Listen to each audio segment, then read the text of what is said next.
Before we begin, don't forget to subscribe and turn on the notification button. And without further speaking, let's dive in.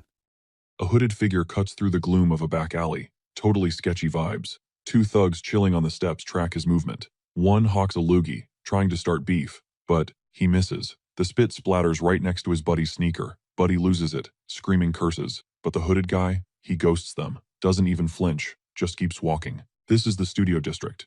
It's loud, it's nasty, and it never sleeps. Just pure urban decay, 24/7.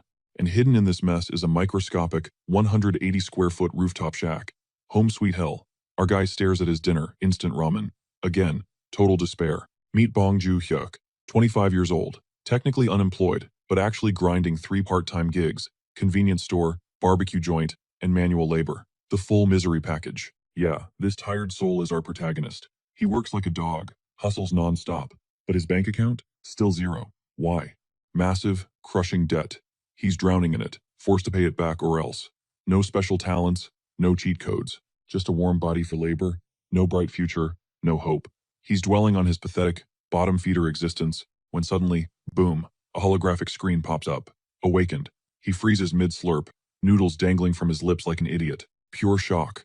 Eyes bulging, cold sweat dripping. The burning hot soup snaps him back to reality, and splash. He drops the bowl, ramen everywhere. He screams, totally losing it. Not excitement, terror. Usually, awakening is the ultimate golden ticket. A chance to hit the jackpot and pull a total life reset. Better odds than winning the Powerball. But here's the kicker. You can't spend the cash if you're dead. The towers are death traps. Monsters ripping you to shreds? Standard.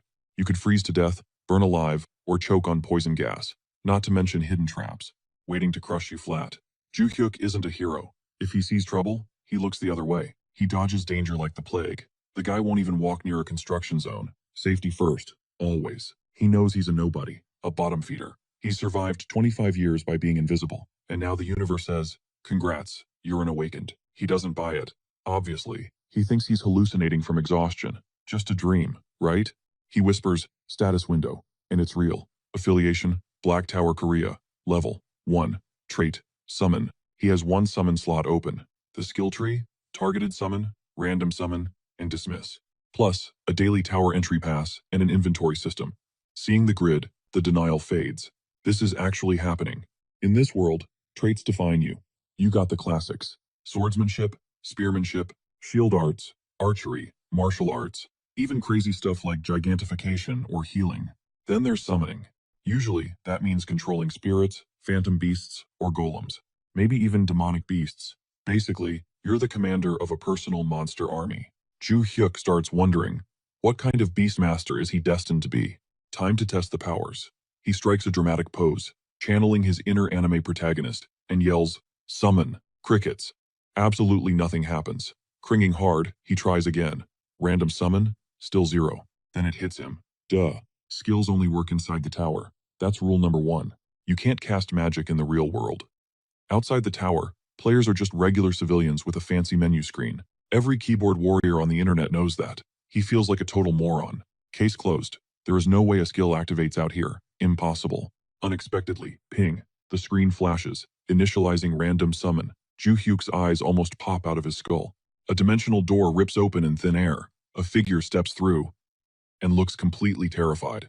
Eyes wide, sweating bullets, jaw on the floor. The summoned guy is panicking, totally confused about the teleportation. Wait, it's a dude, not a monster. A human. The guy stammers that he's 100% human and snaps a weird salute. Joo-hyuk's brain breaks. He just successfully summoned something outside a tower, and not a cool dragon, but a living, breathing human being. Suddenly, the summoned guy sniffs the air. His eyes lock onto the spilled ramen. Can I get a bite? He pleads. Joo-hyuk, too stunned to argue, mumbles, sure. The redhead grabs the bowl like it's gold. Joo-hyuk stands there, frozen. He didn't summon a protector. He summoned a shameless freeloader who only cares about food. The guy inhales the noodles, slurping like a vacuum. But then, the sweat starts pouring. He's dying from the heat. Joo-hyuk stares. This dude is weak. That was mild udon, not even spicy. Ignoring the pathetic display, the mystery remains. How did the skill trigger in the real world? And why a human? Unheard of. He checks his status window again. The description has changed. Ability. Summon humans and demi-humans. Rarity tiers unlocked. R, SR, and the legendary SSR. It's a gacha game come to life. We're talking Legend Special Super Rare tier here, folks. Top of the food chain. Plus, the mental link between summoner and servant was crystal clear. Honestly, the guy didn't even know rares were in the loot pool. He felt like he was burning cash on a gacha game banner, or something. Suddenly, the system interface glitches out, locking him in with 3 absolute commandments. The 3 ironclad laws of the summon. Rule number 1. The entity must defend the summoner's life at all costs. Rule number 2. Total obedience to every single command. And 3. If the rules clash, protecting the master always overrides the order. Absolute obedience? Yeah, our boy Ju-hyuk was definitely vibing with that power trip. Now, he had to know who exactly answered his call. He taps the profile, and the stats flood the screen. This wasn't just some NPC. This was the notorious Cruel Guild's unhinged nightmare, John Kosak. Rank, SR, super rare. Class, human assassin. He can manifest for 6 hours straight, requires 0 satisfaction rating, and has a 3-hour cooldown. But here's the kicker, he was the guild's biggest problem child. Basically, a total psycho. But you can't argue with results. The guy had a 99% kill rate. He even smoked a 5th circle dark mage like it was nothing. The data download slammed into Ju-hyuk's brain, splitting his skull until reality dissolved. He felt himself free-falling through the void, and just before impact, he spots a phantom assassin rushing him. He flinches, bracing for death, but the figure phases right through him, like a ghost. It wasn't an attack, it was a memory replay. He was watching John's twisted past. The assassin was slicing through guards with terrifying skill, but then things got weird. He was wrapping their severed heads in red ribbons, like twisted little birthday presents. No wonder they called him insane. Suddenly, John glances over his shoulder. Even monsters bleed. His death came from one mistake. He tried to ambush the Empire's strongest swordmaster in his bedroom. Big mistake. Before John could even twitch, he was sliced cleanly in half. That was his game over. Snap back to reality. A voice whispers right behind Ju-hyuk's ear, asking him what's on his mind. Ju-hyuk jumps out of his skin. He trips over his own feet, flailing wildly before crashing to the floor, screaming. John wasn't trying to kill him. He was just politely asking for orders. Ju-hyuk forces his heart rate down, remembering the system's promise. The summoned creates 0 threat and obeys absolutely. He takes a shaky breath to test the waters, and orders the assassin to trash the ramen pot and wipe down the table. In a blur, John executes the command. Ju-hyuk watches, stunned. The guy is fast, efficient, and silent. He literally did exactly what was asked. Time to push the limits. He asks if crazy requests are off the table. John just shrugs. He follows the summoner's word, no matter what. So, Ju-hyuk goes for the ultimate disrespect. He tells the deadly assassin to bark, like a dog. John freezes mid-wipe. Ju-hyuk starts sweating bullets. Did he just trigger a former S-class killer's ego? This guy was a legend. His pride should be massive. Ju-hyuk braces for a snap, but John barks happily like a golden retriever. Ju-hyuk stands there, jaw on the floor, and flashes a trembling thumbs up. Absolute obedience confirmed. Bam! Someone hammers on the front door. The debt collectors. They know he's home and scream for him to open up. Ju-hyuk's stomach drops. He totally forgot today was interest day. He tells John to stand down. See, Ju-hyuk borrowed 10 million won. No bank would touch him. So out of desperation, he went to the sharks. His dad shattered his hip on black ice, and between the surgery and his little brother's tuition, he was cornered. He had to sign the deal. He thought he could pay it off fast, but the principal hasn't budged. He's already burned through 5 million won, just covering the insane interest rates. He knows he screwed up, but if he went back in time, he'd make the same call to save his family. The thugs demand a face-to-face wellness check. Ju-hyuk whips his head around. John already has a dagger drawn, eyes dead set on decapitating the visitor on command. But Ju-hyuk isn't ready for murder. If he lets John loose, it's going to be a bloodbath. He panic whispers for John to hide in the bathroom and freeze. Total lockdown. Mouth shut. John asks, "Permission to breathe, sir?" Ju-hyuk sighs with relief. "Yes, just breathe." Ju-hyuk cracks the door, and a heavy hand instantly clamps onto his neck. The thug sneers, checking if his investment is healthy, adding a fake concern that he might be sick since the payment was late. Ju-hyuk freezes, terrified, and stammers an apology about slipping his mind. He quickly adds that he just wired the cash. The shark pats his cheek, dropping a chilling reminder. If money is that tight, don't stress yourself out. You can always carve out an organ and sell it, he smirks. Life's a whole lot easier with just one kidney, kid. One of the goons sneered, suggesting the punk had a little brother they could use. The boss agreed, fresh meat could work off the debt just as well. Younger they are, higher the market value, he scoffed. Ju-hyuk's expression instantly darkened, a cold fury rising in his chest. The heavy caught the shift in his vibe immediately. What's with the face? You want to throw hands right here? Ju-hyuk snapped out of it, forcing a pathetic, awkward smile. No way. Never, he stammered. The thug got right in his grill, eyes menacing. Watch your back, he hissed, or you'll vanish, and nobody will ever find the body. Slam. Silence. Ju-hyuk finally exhaled, legs shaking. Like a ghost, John materialized from the bathroom. The guy's stealth stats were maxed out. Ju-hyuk hadn't heard a single breath. I followed your command to remain unseen, John stated calmly. Suddenly, the adrenaline crashed. Ju-hyuk slumped, the weight of double shifts crushing him, an awakening, summoning a human weapon, and loan sharks banging on his door. The crushing debt made him glance at the tower news. Maybe he should risk it. But reality hit hard. The payouts were insane, sure, but a trembling coward like him would be monster chow in 5 seconds. Orders, Master? John asked, breaking the silence. Is there a target? Do you wish for me to return to the void? He offered to unsummon himself. Actually, John tilted his head. Can I watch the tube? Ju-hyuk blinked. How did an assassin know about TV and ramen? Whatever. Go for it, he mumbled. John happily settled in for a K-drama marathon, while Ju-hyuk dragged himself to bed. Drifting off, Ju-hyuk realized something weird. Even though his roommate was a summoned entity, hearing another heartbeat in the room felt safe. Exhaustion won the war, and he blacked out. The next thing he knew, his alarm was screaming at 8 in the morning. He scanned the room empty. John was gone. He figured the summon timer had just run out. No big surprise there. He vaguely remembered a system notification popping up in his dreams.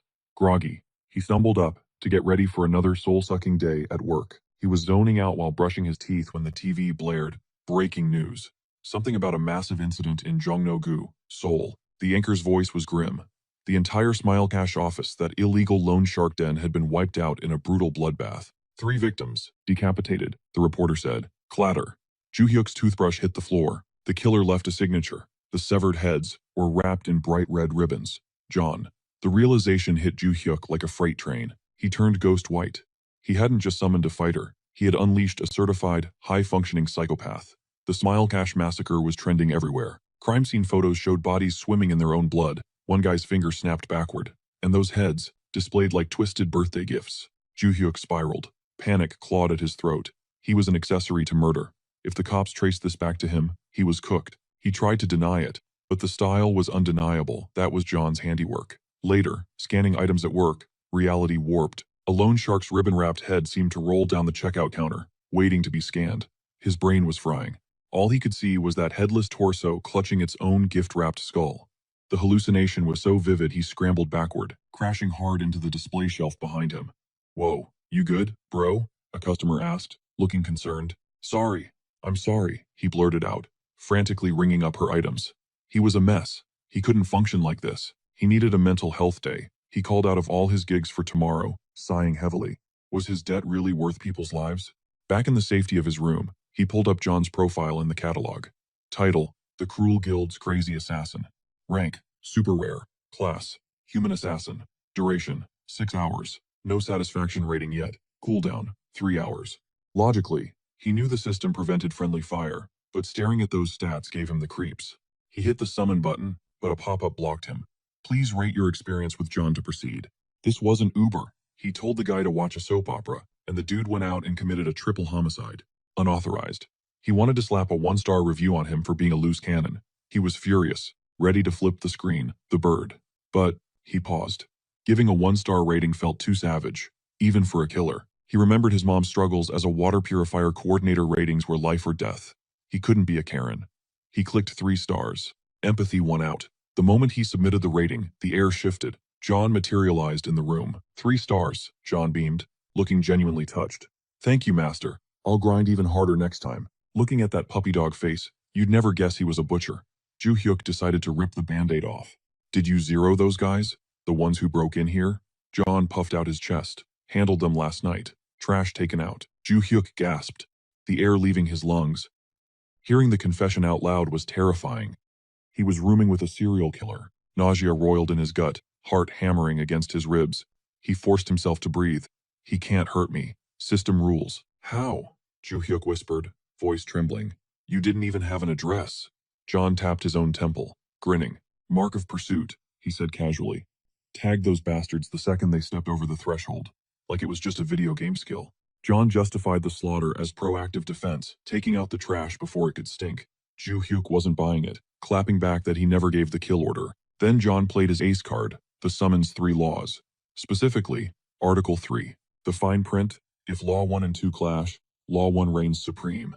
In plain English, absolute, unquestioning obedience. But here's the loophole. If the summoner's life is on the line, the rules go out the window. Ju Hyuk tested the waters. So, if I ordered you to end me, you'd disobey? Bingo, John confirmed without missing a beat. But since Ju Hyuk wasn't actually in danger, John admitted his little massacre was a judgment call. John argued that Article 3 is open to interpretation. In his twisted logic, those goons were walking red flags. Leaving them alive meant a guaranteed threat down the line, so killing them now was just smart business. Ju Hyuk shuddered. Dude, that is straight up psycho logic. The insult slipped out before he could catch it. He stammered an apology, but John just shrugged. He's used to being called a monster. It's not that Ju Hyuk didn't get the logic, but that mindset is a ticking time bomb. Picture this. Just a casual stroll downtown with John. Boom, accidental shoulder check with some wannabe gangster. The guy starts running his mouth, posturing hard. You got a death wish? I'll gouge your eyes out. Classic empty trash talk. But in John's world, that guy gets decapitated before he finishes the sentence. Ju Hyuk was spiraling. This was a nightmare scenario waiting to happen. Surprisingly, John owned it. My bad. He dropped to one knee, clarifying that the bloodshed wasn't just for his own entertainment. It was to prevent future headaches. Plus, John pointed out the cleanup was flawless. No witnesses, no crime. Ju Hyuk demanded a stop to the freelance killing. John couldn't promise zero violence, so Ju Hyuk forced a pact. Only engage if there is literal steel against my throat. No more killing based on vibes or hunches. John vowed to exercise better judgment, his voice booming with manic energy. Deal sealed. Ju Hyuk tried to dismiss him, but John threw a curveball. So, are we ignoring the tower? Ju Hyuk froze. He knew the tower was the golden ticket, a one-shot lottery win to change his life. But terror gripped him. It's a meat grinder in there. He deflected, asking if John had served another master before. Indeed, John reminisced. A warrior, true steel, absolutely fearless. Ju Hyuk felt small. Someone out there was using these powers to actually save the world. I don't have the guts, he admitted, bracing for the mockery. John opened his mouth to speak. Ju Hyuk cut him off. I know, I'm a pathetic coward. But John shook his head. Incorrect. You are the superior summoner. John dropped some wisdom. Safety is the ultimate virtue.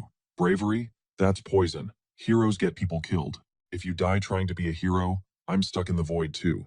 Let me handle the filth and blood. You stay safe. Live long. That night, Ju Hyuk tossed and turned, the conversation replaying in his head like a broken record. To climb or not to climb? He decided to fold. The hero life wasn't his vibe. He'd just be grateful for surviving. The gangsters were gone. The debt erased. He planned to work a boring, safe 9 to 5. Keep his head down, work hard, and survive. Then, reality rang. His dad's number flashed on the screen. Dad checked in on the rehab, then dropped the hammer. They needed to transfer to a major hospital. Expensive. And Mom? She just lost her job. Don't stress, son, his dad lied through the phone. Just calling because we haven't heard from you. He promised to visit soon. A family meal to pretend everything was fine. Take care of yourself. Click. Ju Hyuk stared at the phone. Then, he silently strapped on his safety gear. Just a peek, he lied to himself. First floor only. Quick scout mission. In and out. If it gets hairy, I bail immediately. He cleared his schedule anyway, might as well use the free time. Time to summon. But wait, did he really need to bring that lunatic John? Maybe he could roll the dice again. Pull a legendary special super rare unit this time? Access denied. Random summon locked. Cooldown, 28 days, 11 hours, 8 minutes, and 37 seconds. A whole month? He had no idea the cooldown was that brutal. Stuck with the psycho it is. He hesitated. Did John know he tried to replace him? Avoiding eye contact, he mumbled. We're hitting the tower. John beamed. Finally, look at that bravery. Whoa, cancel that. Ju Hyuk panicked. No bravery here, just dipping a toe in. Understood. John pointed at Ju Hyuk's pathetic safety gear. Ditch the trash. I am your weapon, your hunting dog. I'll handle the slaughter, John promised, eyes gleaming. You won't even have to lift a finger. Ju Hyuk locked eyes on the interface. Target, Korea Black Tower, floor 1. He smashed the confirm button. Gravity just vanished. Freefall kicked in, tearing a scream from Ju Hyuk's throat while John clung to him for dear life. Reality dissolved into a neon blur. Ju Hyuk plummeted through a digital vortex, code and light streaming past like a warp jump. Pure terror. His face drained of color, eyelids clamped shut as the data stream violently dragged him down. John's grip tightened, anchoring him as they hurtled into the abyss. Then slam. Solid ground. Ju-hyuk opened his eyes to a total wasteland. His stomach lurched, and he violently emptied his guts on the dirt. John just watched. "You'll adjust," John deadpanned. Without missing a beat, he marched out of the safe zone, leaving the rookie to catch up. Ding. The system interfaced with Ju-hyuk's body, surging him with a sudden stat boost. Combat skills unlocked. Level 1 or not. The power coursing through his veins was undeniable. He finally felt like a player. He flexed, feeling surprisingly swole. The objective flashed. Defeat 5 tough-skinned fatty grubs. Time limit, 2 hours. Current kill count, 0. The stakes? Death or a humiliating forfeit. No pressure. John spotted the targets. Ju-hyuk remembered the wiki. Floor 1 is basically a tutorial level. These fatty grubs were literal meat shields. 0 damage output, but tanky as hell with indestructible hides. Basically, walking bullet sponges. It usually took other players 30 minutes just to chip one down. But Ju-hyuk was hyped. He stepped up, ready to grind. John shot him a skeptical look. "Master, is suffering really necessary?" John asked. Ju-hyuk ignored him, stepping forward, then froze. He forgot a weapon. He whipped around to borrow a blade, but the grub was already looming over him, casting a massive, squishy shadow. Ju-hyuk's soul left his body. He spun toward his companion, eyes pleading. "John, assist." John nodded. Wise choice. Blur of motion. John vanished, reappearing instantly to blow the monster's head apart. One shot. He didn't stop, rushing the rest. "Stay back." Dual daggers materialized in John's grip, a manic grin on his face. He unleashed a flurry of throws, tagging multiple grubs. All at once, he snapped his fingers, blade explosion. The marked targets detonated in a fountain of gore. Instant squad wipe. Mission cleared. The loot dropped, 100 magic stones. And then, the ranking flashed. S++. That insane clear rank unlocked a platinum badge. Ju-hyuk stood there in euphoria, realizing this was actually broken level easy. He was already mentally spending his future fortune. But he had no idea that across Korea, the glitched ranking was going viral. In gyms, in clubs, on phones, every player's interface lit up with the same anomaly, a global notification. While the world panicked, Ju-hyuk unlocked floor 2 and warped out of the tower, teleported back to reality. The transition nausea hit him again, harder this time. He glanced at the clock. 5 minutes. Total. John gave him a thumbs up. "Good work." Ju-hyuk blinked. "I literally just stood there." "Exactly," John confirmed. "Best strategy." Ju-hyuk recalled horror stories of rookies exhausted after beating one grub. Meanwhile, he just speed ran the whole floor. It felt like cheating. He inspected his loot, a real magic stone, the lifeblood of the modern economy, glowing right in his palm. Market prices had crashed since the early days, but it was still decent cash, roughly 50,000, one for 100 grams. It had been 20 years since the towers manifested, so everyone knew the basics. Magic stones were common knowledge, but a platinum badge? That was unheard of. Still, Ju-hyuk was buzzing. 50,000 won in 3 minutes? That's an insane hourly rate. John immediately went to binge watch his dramas. Ju-hyuk ordered delivery, treating his carry. John sniffed the air. Spicy jockball? Ju-hyuk shook his head. Regular.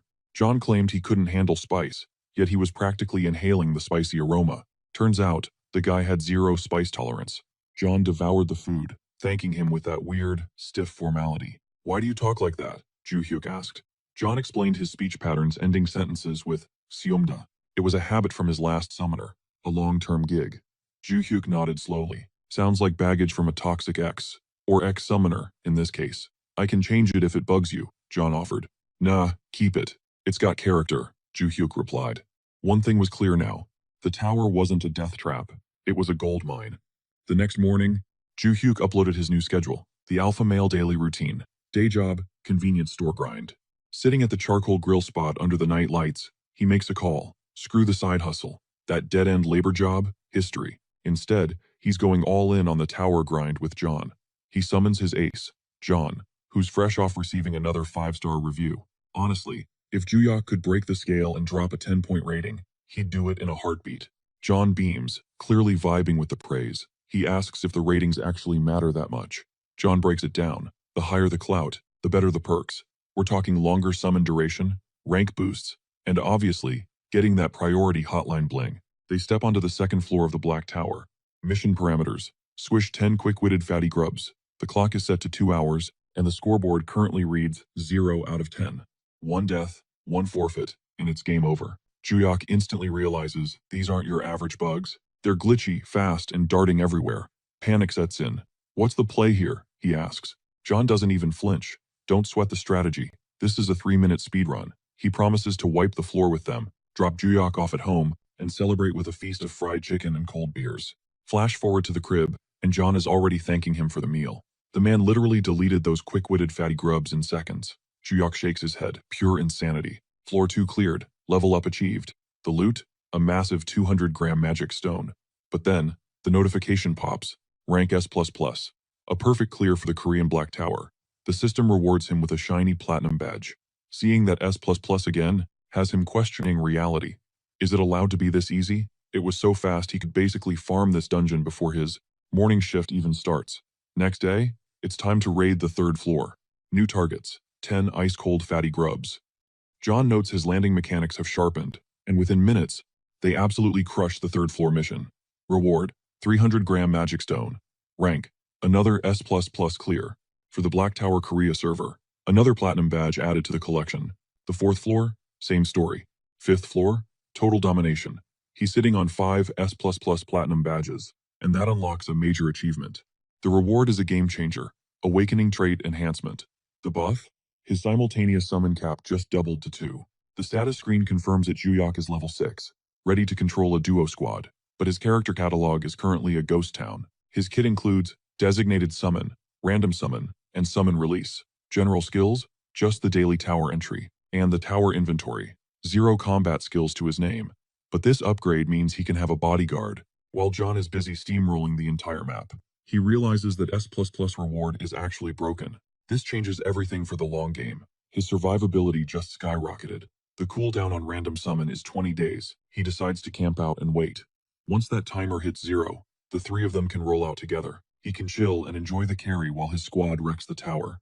Tomorrow, the grind continues on floor 6. Meanwhile, over at the Awakener Management Administration in Hanamdong, Seoul, the tension in the lobby is thick. 2 officers are glued to the screens. A man paces, wondering if the notification will drop in the morning, evening, or the dead of night. A woman in a sharp suit catches him staring. Waiting for the ping, aren't you? He jumps, totally busted. Face turning red, he snaps back. Quit reading my mind! This anxious mess is John Gwang-il, team leader at the administration. And the perceptive woman is Lee Min-a, the deputy director. Did a new alert pop? He asks. She nods. Confirmed. Black Tower Korea, 6th floor, rank S++. The global server has been spamming notifications non-stop lately, and every single ping is a perfect S++ run. Gwang-il connects the dots. This isn't a team, it's one guy. Floors 1 through 5 cleared sequentially. No doubt about it, they're dealing with a player possessing unprecedented, god-tier talent. If they aced every single floor with S++. Slam. A fist hits the desk, cutting him off. It's Park Kyung-soo, the big boss director. Our highest record was rank A, he barks. We didn't even know ranks went higher until this S++ mystery started triggering worldwide alerts. In today's meta, poaching players is standard practice. Hell, foreign agencies are pulling secret abductions, in the shadows. Before another country snatches this rookie, Korea needs to lock them down. Now, eyes on the database, he orders. Monitor every new registration like a hawk. 2 days later, Juyok sets his sights on floor 8. The 1 floor a day strategy is working like a charm. Up to floor 10 is basically the tutorial zone, so it's smooth sailing. Today's map, the swamp. Mission, eliminate 10 red thorn frog warriors. Suddenly, a shadow moves. The frog warrior lunges for the kill. John whipped out his dagger, and in a blur of motion, he minced those warriors into ribbons. The system immediately pinged Ju-hyuk regarding the completion of the 8th floor mission. The loot dropped. A massive 800-gram magic stone and 5 tower-exclusive healing potions. He had secured a flawless S++ rank on the Black Tower Korea's 8th floor. To top it off, a shiny platinum badge was awarded. John started hyping him up like a total fanboy, even though Ju-hyuk hadn't lifted a finger. Every single day, John insisted, that just stepping inside the tower was the real nightmare. He claimed that thanks to Ju-hyuk, this climb was a total breeze. John warned him to stay sharp, because after floor 10, the difficulty spiked hard. Since they blitzed the stage in a 3-minute clear, Ju-hyuk figured the guy deserved a treat. He tossed him an allowance. Go hit the town, grab some grub, have a blast, you've got plenty of manifestation time left. He told him not to start a riot, but John flat out refused, leaving Ju-hyuk completely baffled. John explained that he couldn't leave his master's side, so he'd just binge TV at home. Ju-hyuk realized that absolute obedience apparently applies to being a couch potato too. Fine, let's just order some fried chicken, he suggested. and John's eyes practically sparkled. John dialed it in and ordered the good stuff, definitely the mild version. While the assassin handled dinner, Ju Hyuk scrolled through his rewards. A new drop appeared, a tower-exclusive healing potion. He earmarked that for John. Then, he dumped the glowing stones onto his table and stared at the pile, strategizing his next move. His inventory was sitting at a hefty 3.6 kilograms. If he pawned this now, that is roughly 1.8 million won. He figured it was time to think about cashing out. Finally, day 10 of the Black Tower climb rolled around. The big 1-0 was approaching. Ju Hyuk dragged himself home from his part-time gig. While swapping gear, he reflected on how, initially, he planned to just dip a toe in. Yet here he was, crushing one floor a day like a machine. Yesterday's 9th floor, the jungle man eating corpse flower, was a total joke. Clearing missions was expected, but those S++ rewards? Sweet bonus. He felt so reassured he almost forgot John was a psycho assassin with a triple body count. He hit the summon button. He dropped another 5-star rating, and thanks to the streak of top scores, John's manifestation time extended by 1 whole hour. Ju Hyuk nodded, totally worth the max score. John threw up a massive heart sign with his arms, beaming. Now he could play bodyguard for an extra hour. They stepped into the Black Tower Korea. His physical stats surged to match his level, while his traits and combat skills came online. Hitting the 10th floor, the difference was visceral. He was referring to the intense recalibration of his physical abilities. Inside the tower, power flooded his veins, mysterious mana swirling in his gut. He felt unstoppable like an untamable, wild horse. Riding that high, he puffed his chest out and told John, "I'm jumping in. I'll help you fight." John shut that down instantly. "If you get even a scratch, I'll smash my own head into the concrete." But Ju Hyuk insisted, "I'm a wild horse now." John tried to talk him down, swearing his cheerleading was contribution enough. Ju Hyuk kept yapping about battling side by side, but then he glanced over his shoulder and saw a massive eyeball. It was a giant, grotesque insect. His courage vanished instantly. How the hell do other players kill these things? He cleared his throat. "Actually, sending 2 of us for a mere bug. It hurts a human's pride, you know?" John blinked, totally lost, and clarified that there was absolutely no shame involved. "No, it hurts my pride. A lot." Terrified of the 10th floor boss, he shoved John forward. "You handle it." The giant praying mantis lunged. John didn't flinch. He leaped, sprinting right up the monster's exoskeleton. With a stone-cold look and a flurry of swift cuts, he diced the beast into confetti. Boom! Mission cleared just like that. 10th floor loot. 1 kilogram of magic stones. Once again, the scoreboard flashed that beautiful S++ rank and dropped another platinum badge. John walked back, calm as ever. Mission complete. Master. 11th floor unlocked. They warped out of the Black Tower. With that fresh 1 kilogram haul, he was holding a total of 5.5 kilograms. He got a perk at 5 platinum badges, so hitting 10 meant, as expected, he unlocked another sweet upgrade. He rubbed his hands together. The perk? Copy 1 skill from a summoned entity. The menu popped up. Blade Explosion, Shock Break, Vile Ambush, Poison Dagger, Shadow Step, Disruption, Stealth, Invisibility, Polymorph. John peeked over. "Master, it has to be Shadow Step." "Zero doubt." Ju Hyuk looked puzzled. "Shadow Step?" John nodded aggressively. "For the skill copy, don't even hesitate. You have to take Shadow Step." Ju Hyuk raised an eyebrow. "Why that one?" "It is perfect for fleeing," John said earnestly. "If things go south, you can bail out fast and silent." Ju Hyuk scowled, actually offended. "Seriously? Do I look like the type of guy who would just abandon his crew? Just to stay alive in solo mode, he locked in Shadow Step. He figured in a real brawl, insane footwork was the ultimate meta. It goes back to that old saying, footwork isn't just a skill, it's the heartbeat of a fight. But did the mechanics apply in real life? He stepped outside to test the glitch, but nothing happened. Zero. He groaned about the jagged game logic. I mean, the summoning worked perfectly. So why was the skill bugged? Fast forward to day 11 of his tower grind. He dialed the Awakener Management hotline. "Yo, I awakened." The operator practically threw a party and promised a government support squad would hit his crib as soon as possible. The creepy part? They confirmed they were en route before he even dropped his address. Big Brother is watching much? Moments after our average Joe called the feds to pawn off some magic stones, he felt totally drained. Honestly, the bravest move of his 25 years on Earth. Meanwhile, the suits were already pulling up outside. Director Lee was riding shotgun with Gwang Il. He brought up the mystery caller from Daegu yesterday.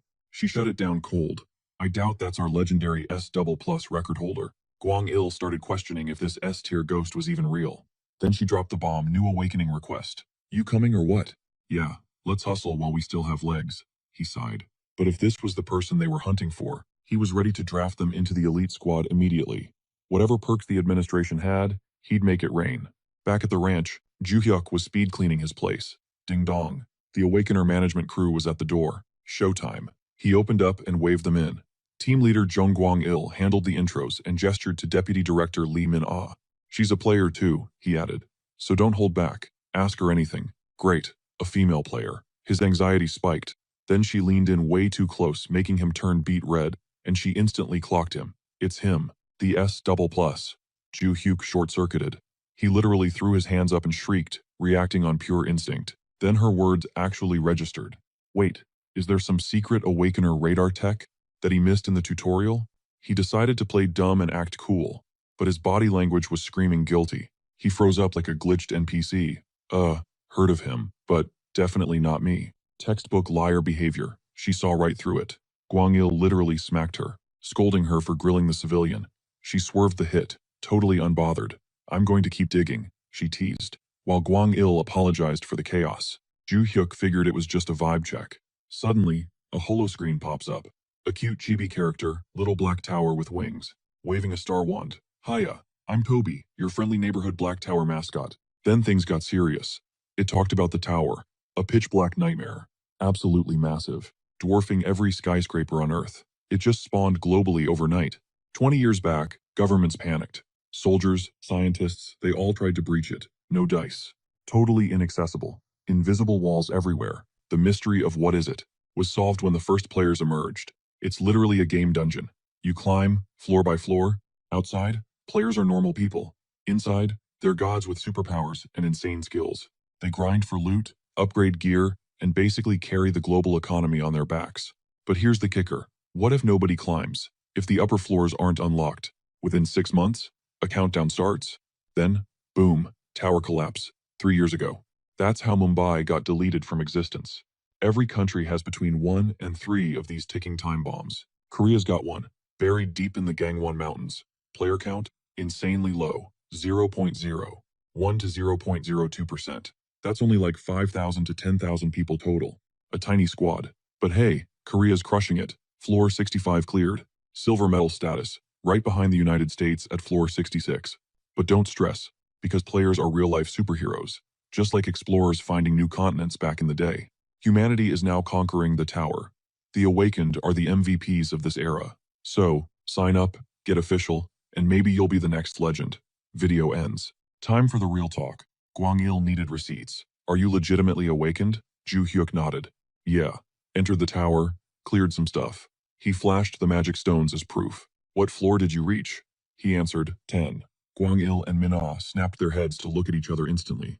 Since they were standing on the exact floor where that legendary S++ record was smashed, Mine started connecting the dots. She hit him with a curveball, asking if he'd caught wind of the viral global notice drama. He tried to keep his poker face, claiming he'd seen the headlines but had zero clue who the mystery player actually was. He even hyped the guy up, calling him a top-tier player. Kwang-il noticed the cringy acting immediately and told him to chill out, no need to sweat buckets. But the recruiters exchanged a look. Was this just rookie jitters? Or was he hiding something? Suspicion lingered, but they pushed forward with the contract details. Here's the deal. The government splits players into 2 leagues. First, you've got the elite climbing team, the big leagues. Then there's the general climbing team. These guys are basically freelancers, setting their own hours and picking their own fights. The elite team, however, is on a tight leash with the Awakener Management Administration. They're practically government property. Sure, they're forced into high-stakes raids, but the perks are insane. We're talking serious support packages. The biggest selling point? Bodyguards in the real world, because let's face it, outside the tower, players are just squishy civilians. Plus, signing with the elite team guarantees a fat base salary every year. Ju-hyuk's mind raced to the worst-case scenario. If they found out he was the S++ legend, the media circus would be unbearable. Imagine reporters swarming his place in Hanam-dong, pestering him about being a rich loner. He'd honestly rather drop dead than deal with that level of clout. Kwang-il dropped the other shoe. Elite applicants have to record their raids. Mandatory body cams. That was the deal breaker. Ju-hyuk instantly shut down the elite offer. I'm good with the general team, he said. Kwang-il was baffled why turn down VIP treatment for the cheap seats. Ju-hyuk played the Wimp card perfectly. I've got no talent, and frankly, I'm terrified. I just want to hit a safe floor, grab some loot, and go home alive. Gwang Il told him to sleep on it, but Ju Hyuk stood his ground. Minai let out a heavy sigh, another dud. It wasn't uncommon for players to play it safe and farm easy levels, but admitting you're a coward right to the recruiter's face, that was a first. This guy didn't just lack skill, he lacked guts.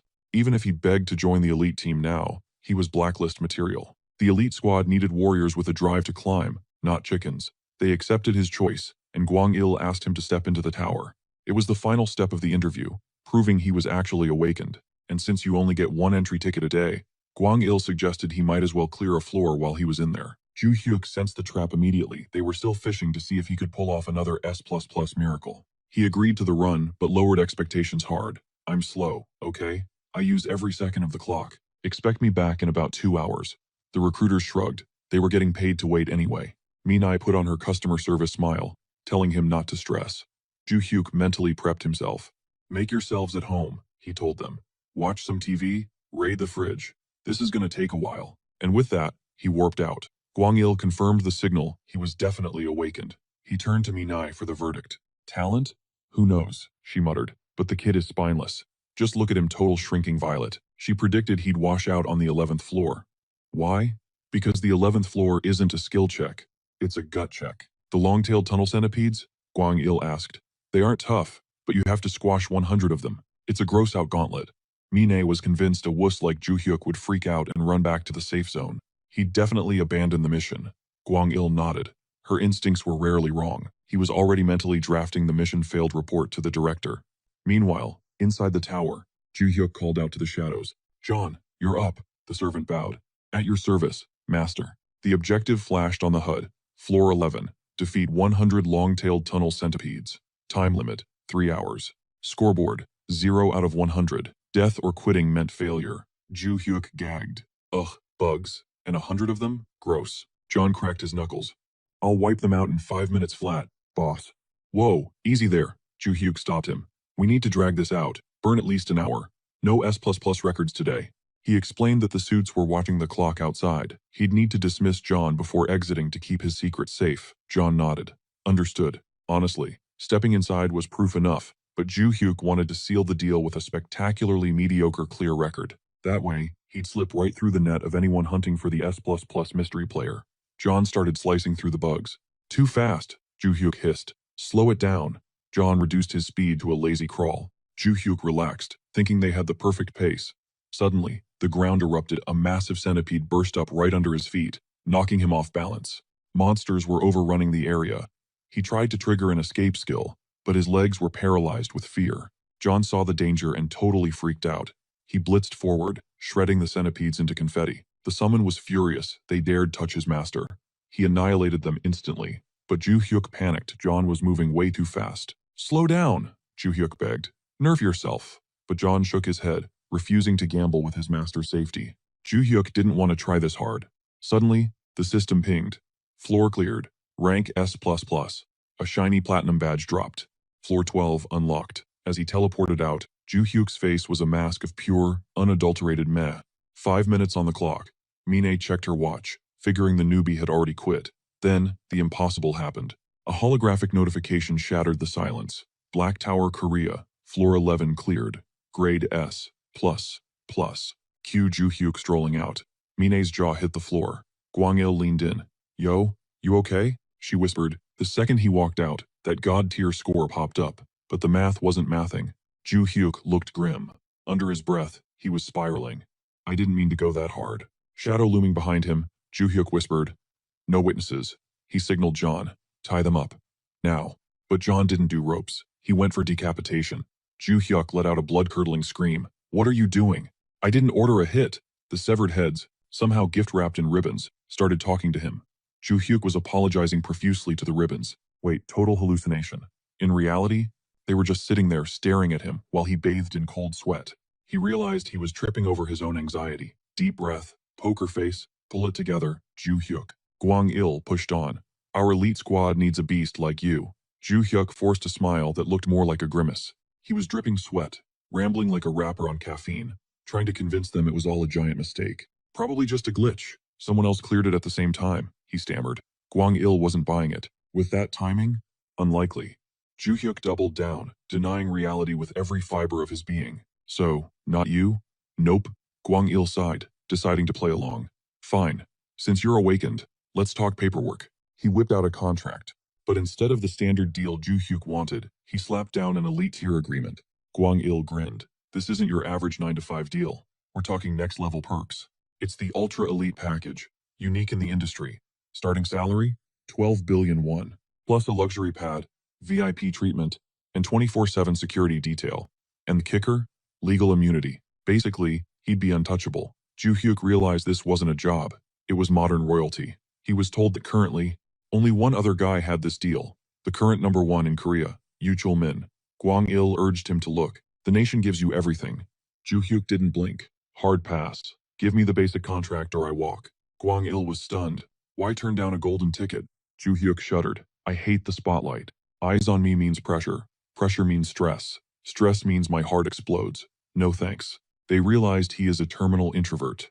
Sure, the tower is fun, but he is only on floor 11, and the future is scary enough without paparazzi. Kwang-il read the room and decided to pivot. Okay, basic contract it is. Ju-hyuk knew anyone else would kill for that elite deal and call him crazy. Why not take the cash and coast? Because elite contracts aren't free money. They come with heavy chains. Big perks mean big expectations. Once you sign, you can't just clock out when you are tired. You are forced to raid the deadliest upper floors. Ju-hyuk didn't want that smoke. He just wanted a comfy paycheck. A quiet, easy life. Meanwhile, at the Awakening Bureau in Seoul, Director Park got an update. It contradicted the initial data. Kwang-il reported, target is hyper-timid, zero ambition to climb. Park frowned. And this nervous wreck cleared S++? Kwang-il confirmed. Affirmative. The director was baffled. So he is a powerhouse with the personality of a frightened rabbit? That is unique. Wrong guy? Park asked. Mine shook her head. Impossible. The timing was frame perfect. The director grinned. Who cares if he is shy? Talent is talent. Get him on the elite squad, by any means necessary. Kwang-il nodded. Mission accepted. Back in the tower, Ju-hyuk was fuming. He was chewing John out, but honestly, pretending to be angry was exhausting. Pull a stunt like that again, and you are done, he warned. Then, they stepped into the darkness of floor 12. The objective? Slaughter 20 ice, snow icicle, spear weasels. The clock? Ticking down from 3 hours. Ju-hyuk summoned John with one strict order. Take it slow. John smiled way too cheerfully, which was instantly suspicious. He really hoped the guy would listen this time. A standard clear meant the management bureau would finally stop obsessing over him. But damn, that chill. He packed layers, yet the freezing air bit right through him, colder than he ever imagined. He tried to tough it out, but John noticed his face turning pale. Immediate panic. John asked if he was good, and Ju-hyuk muttered he could handle it. Big mistake. John immediately vowed to speedrun the carnage and get him somewhere cozy. Ju-hyuk opened his mouth to say, I'm fine, and to tell him to chill out, but John's shadow was already gone. In John's twisted logic, if his master wasn't careful, he'd catch a cold, which John apparently considered a terminal illness. To him, Ju-hyuk was at death's door. Driven by that delusion, John obliterated the monsters in a blur of violence. Ding! System alert. Collecting 15 platinum badges unlocked a special perk. The reward was the energy shield kit, dropped straight into his tower inventory. Our MC slapped that bracelet on instantly. It generates a damage-absorbing barrier around the user. Once it tanks a specific amount of hits, it shatters and goes on a 5-hour cooldown. The strength scales with his level. A shimmering barrier wrapped around him, basically invisible full-plate armor. Best part? No tower exclusive tag. That meant he could use this cheat code in the real world too. He did the math. This thing could fetch 2 or 3 billion won easily. For a split second, he fantasized about cashing out and quitting the tower forever. But then, greed kicked in. What if the higher floors held even crazier loot? Hyped on adrenaline, he asked John if they could smash the 16th floor. Right now with an S++ rank. John hesitated. Clearing it? Sure. But he warned his master to be careful, stating he couldn't guarantee that perfect S++ rank. Ju-hyuk froze. He wasn't expecting limits. Now, he was conflicted. While John casually munched on cookies, asking what was up, Ju-hyuk's mind drifted back to selling the bracelet. Meanwhile, Director Park was sweating bullets. The global announcements for those god-tier clears had been silent for way too long. Mine dropped the bomb. It had been 15 days. Kwang-il chimed in with the data, confirming the player was camped out on the 15th floor. Park lost it. He raged at the universe for gifting such insane power to such a total coward. Kwang-il tried to rationalize it. noting the massive difficulty spike on floor 16, but he refused to believe Ju-hyuk had quit. "Let's wait," he urged. Suddenly, a notification pinged. It was him. Ju-hyuk messaged that he was en route to the Awakener Management Administration to hit up the player shop. A light bulb went off in Park's head. The kid wasn't hiding. He was farming the 15th floor to save cash for gear. Kwang-il nodded. It all made sense. Remember? When they visited his house, Ju-hyuk had zero equipment. Park felt like a total idiot for judging him. He immediately barked orders. When Ju-hyuk arrives, let him buy whatever he wants, at a massive discount. He mentally kicked himself for his assumptions. Back in the dungeon, John turned ghost white, sweating buckets after hearing Ju-hyuk's request. Ju-hyuk wanted John to stab him. Literally. John looked like he was being torn apart inside. He fell to his knees, begging Ju-hyuk to just beat him to death if he was angry instead. Ju-hyuk sighed, explaining that he just needed to stress test the energy shield. It wasn't a suicide mission. Why was John acting like a drama queen over a tiny poke? John straight up pretended to go deaf, and Ju-hyuk got fed up. So, our MC took matters into his own hands. He grabbed John's wrist and drove the dagger toward his own chest. John froze in horror. Then, blood spurted. Ju-hyuk's eyes went wide when he realized he forgot to turn the shield on. Total fail. John started screaming to cut off his own cursed arm. Luckily, the auto-heal kicked in before any limbs were lost. John begged him to stop the madness. Ju-hyuk agreed and shooed him off to finish the hunt. Whoosh! John vanished, slicing through monsters up in the trees like a blender. Figuring he had 10 minutes before the massacre was over, Ju-hyuk decided to test out his own moves. He activated Shadow Step. Zap. He moved so fast he left a literal afterimage fading in the air. He was shook. So this is what true speed feels like. No wonder John insisted he learn this skill first. Total freedom of movement. Perfect for his favorite tactic, running away. Suddenly, he spotted something. A goblin, crawling in the dirt. It had been hiding from John, but the moment it locked eyes with Ju-hyuk, it lunged. He triggered his defenses instantly. Thank God the shield flared to life just in time, saving his arm from becoming a goblin snack. Totally grossed out, he booted the creature away. It sailed through the air, a perfect alley-oop for John, who sliced it into confetti. He opened his mouth to clown on John about his soccer skills but choked on the words.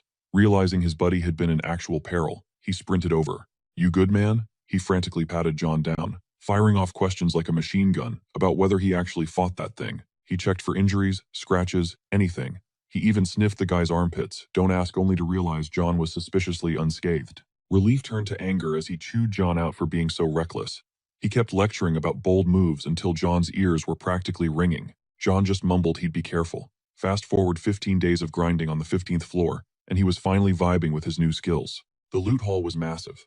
The magic stones weighed in at 22.5 kilograms, cashing out at roughly 11,250,000 won. Kwang-il hit him back, and Ju-hyuk dropped the request. He needed access to the player shop. Kwang-il immediately offered to send a chauffeur. Ju-hyuk tried to play it cool and say he'd walk, but Kwang-il wasn't hearing it, insisting it was a standard VIP perk. Ju-hyuk sighed and waited for his ride. A sleek luxury sedan pulled up to whisk him away. The moment he stepped out, Kwang-il was there, rolling out the red carpet for the administration building. Ju-hyuk could feel the special treatment in the air. They headed inside, scanning his biometrics to register his vein data into the system. Now he had the golden ticket. He could raid the shop anytime without booking an appointment. Kwang-il offered the grand tour, but Ju-hyuk took a hard pass. He wanted to browse at his own pace. He made a beeline for the player shop. The place screamed wealth, yet it was a total ghost town. Not a single other customer. He wondered if the price tags scared everyone off. First order of business, offloading the loot. The magic stones tallied up to 11,250,000 won. The clerk said the cash would hit his account in 3 days. He asked if he could blow that credit in the store right now. Green light. Exhausted from the grind, he decided to grab the essentials and bounce.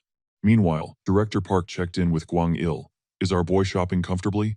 Kwang-il confirmed Ju-hyuk was browsing, adding that they'd told every other player the shop was closed for maintenance. The director then asked about the price tags. Kwang-il smirked. He'd ordered the staff to slash everything by 90%. If they gave him free stuff, a timid guy like Ju-hyuk would panic and refuse. But a discount? That feels like a bargain. Director Park nodded. Smart play. Back at his place, Ju-hyuk unboxed his new toy, an adamant mace, picked up for a measly 2 million won. He also snagged some basilisk leather walkers for 3 million. He knew the market standard gear usually starts at 20 to 30 million won, minimum. Combined with team leader Kwang-il's personal greeting, the math was easy. He was getting the superstar treatment. He grumbled about it being too much pressure, but looking at those fresh kicks, He couldn't help but grin. Conflicted feelings aside, relying on just shoes for defense was only possible because of his energy shield. It was the ultimate all-in-one armor, making every other defensive slot obsolete. He owed it all to that perk. He swore he wouldn't get greedy when he started this climb, but that perk was a little devil on his shoulder, slowly whispering for him to take more. The next morning, he summoned John. The soldier saluted, asking if they were hitting the 15th floor again.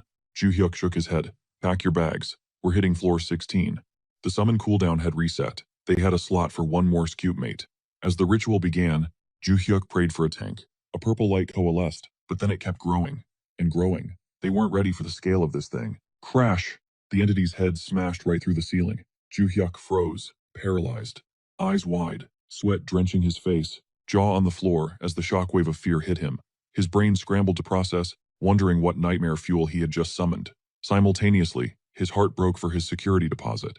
Cracks in the roof equal bye-bye money. Massive limbs materialized. It was a giant of a man, or maybe a monster in human skin. Ju-hyuk couldn't tell. John lost it. He drop-kicked the Titan right in the face, screaming at him to sit the hell down. Why him? John wailed. Of all the souls in the void, it had to be this guy. He's ruining my afterlife. He wanted the guy dead, plain and simple. Ju-hyuk blinked, sensing history there. The giant looked annoyed, muttering that the kick didn't hurt, it tickled. That triggered John. Keep talking. I'll slit your throat and wrap it with a bow. Ju-hyuk stepped in before it turned into a bloodbath. Enough. One broken ceiling is plenty. He barked the order. John snapped to attention instantly. He told John to back off so he could interview their new teammate. John scoffed. Don't bother. It's pointless. That dude was legendary back home, but for all the wrong reasons. Total airhead status. John immediately starts roasting him, betting the big guy doesn't even know the 3 laws. The giant insists he's got 'em memorized, so John challenges him to spill it. The man recites, Article 1, total obedience to the summoner. Article 2, prioritize value assessment. And then, total brain freeze on Article 3. That's the nail in the coffin. John suggests they just off the guy right now and banish him for 100 days. The poor dude looks like his brain engine is overheating, just trying to process the stress. Ju-hyuk is floored he didn't even know that penalty existed. Suddenly, a stat screen pops up. Title, The Dim-Witted Savage, aka the Meat Shield of the Great Plains Tribe. Name, unknown. Rank, just a rare. Class, Human Savage Warrior. Summon time 10 hours. Cooldown 3. Satisfaction rating is a big fat 0. Ju-hyuk feels a wave of disappointment hit him. An R rank is basically the bottom of the barrel. He honestly considers waiting a whole month just to re-roll the gacha. He asks the brute for a name, but the guy's got nothing. Total amnesia. Asking about his location? Clueless. Doesn't even know what the tower is. Our MC is getting frustrated, so he dives into the detailed specs to see what he's dealing with. Boom. Just like with John, vision shifts. He's yanked into the savage's memories, landing smack in the middle of a massive green plain. Flashback. The savage warrior is literally chasing butterflies, a warrior of the Great Plains tribe. With a soul so pure, he's vibing just being alive. But don't let the soft side fool you. His stats are god tier. When giant plains wolves rush him, he thinks they're just looking for a playdate, accidentally crushes their bones like twigs. He's just too dense to know his own strength. Eventually, a stranger tracks him down, confirming the legends. The guy is an absolute unit. The stranger introduces himself as Ares. He asks for a name, but our gentle giant had already blanked on it. Long story short, this fake hero plays him like a fiddle, sends him to the front line as a living shield against a boss-level threat, the Hydra. With that tank-build body, he eats the Hydra's breath attacks and claps back, ripping heads off one by one, totally oblivious that his skin is literally melting off. Brain says, protect the squad. Body says, game over. The acid damage finally stacks up, and he dissolves into nothing. The comrades, they stand there laughing at him while he dies. Now, Ju-hyuk gets the meat shield title. It hits hard. Tears start flowing. Who cares if the guy isn't a genius? Ju-hyuk reaches out, ready to welcome him to the team. He invites him to crush the tower together. The big guy reaches back, but his hand is massive. Ju-hyuk basically ends up shaking a single finger. Time to name him. Options, Yaman or Gobang. The guy's indecisive, so Ju-hyuk tells him to follow his gut. The giant locks in Gobang. Ju-hyuk swears he'll give him a happy life. Trust me? Gobang nods. He's all in, ready to follow orders blindly. Our MC turns to John. We're a squad now, the 3 of us. Deal with it. John looks salty as hell. But deep down, the gears are turning. He tells Ju-hyuk that Gobang is the ultimate damage sponge, and he's gonna whip him into a lethal weapon. Squad goal set, Ju-hyuk announces. It's time to raid the 16th floor. Gobang bellows out. Yes, sir. John stomps his foot, too slow. Go-Bang instantly mimics John's attitude, that just ticked him off even more. Talk about a dream team. A nervous average Joe, a psycho assassin, and a meat shield with rocks for brains. Total recipe for disaster. They stepped into the Korea Black Tower, 16th floor. Stats synced up to their current levels, and combat perks finally unlocked. Ju-hyuk just prayed they'd survive the grind. The objective, wreck 30 Goblin Scouts within 5 hours. John barked orders, get that energy shield up and stay frosty for a shadow step escape. These goblins were nasty snipers with poison darts. A lethal ambush could drop from anywhere. Target acquired on Ju-hyuk. A dart hissed through the air, but John snatched it inches from his face. Ambush. Ju-hyuk scrambled behind a boulder while John played defense, deflecting the rain of steel. The barrage was insane. Ju-hyuk's cover started crumbling under the pressure. Had to be at least 50 hostiles out there. Time to unleash the tank. He ordered Go-Bang to take point. The big guy's mood shifted, shaking the earth with every step before launching skyward. John blinked, confused by the sudden charge. Then, a massive shadow eclipsed the sun, forcing him to look up. Go-Bang crashed down like a meteor, the impact sending a shockwave that blew the goblin squad away. Even John got knocked back by the blast. Ju-hyuk watched the carnage and thought, with that much mass and force, this wasn't a fight, it was a massacre.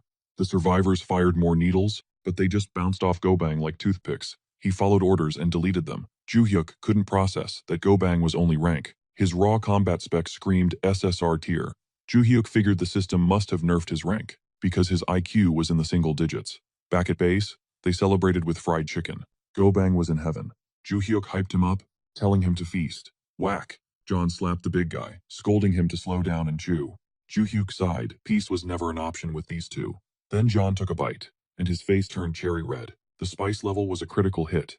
Ju-hyuk cracked up some deadly assassin, getting roasted by a little hot sauce. Out of nowhere, Go-Bang mumbled that the summoner was a good human. Ju-hyuk froze, totally off guard. The giant explained it was because Ju-hyuk fed him kitchen, which kept him alive.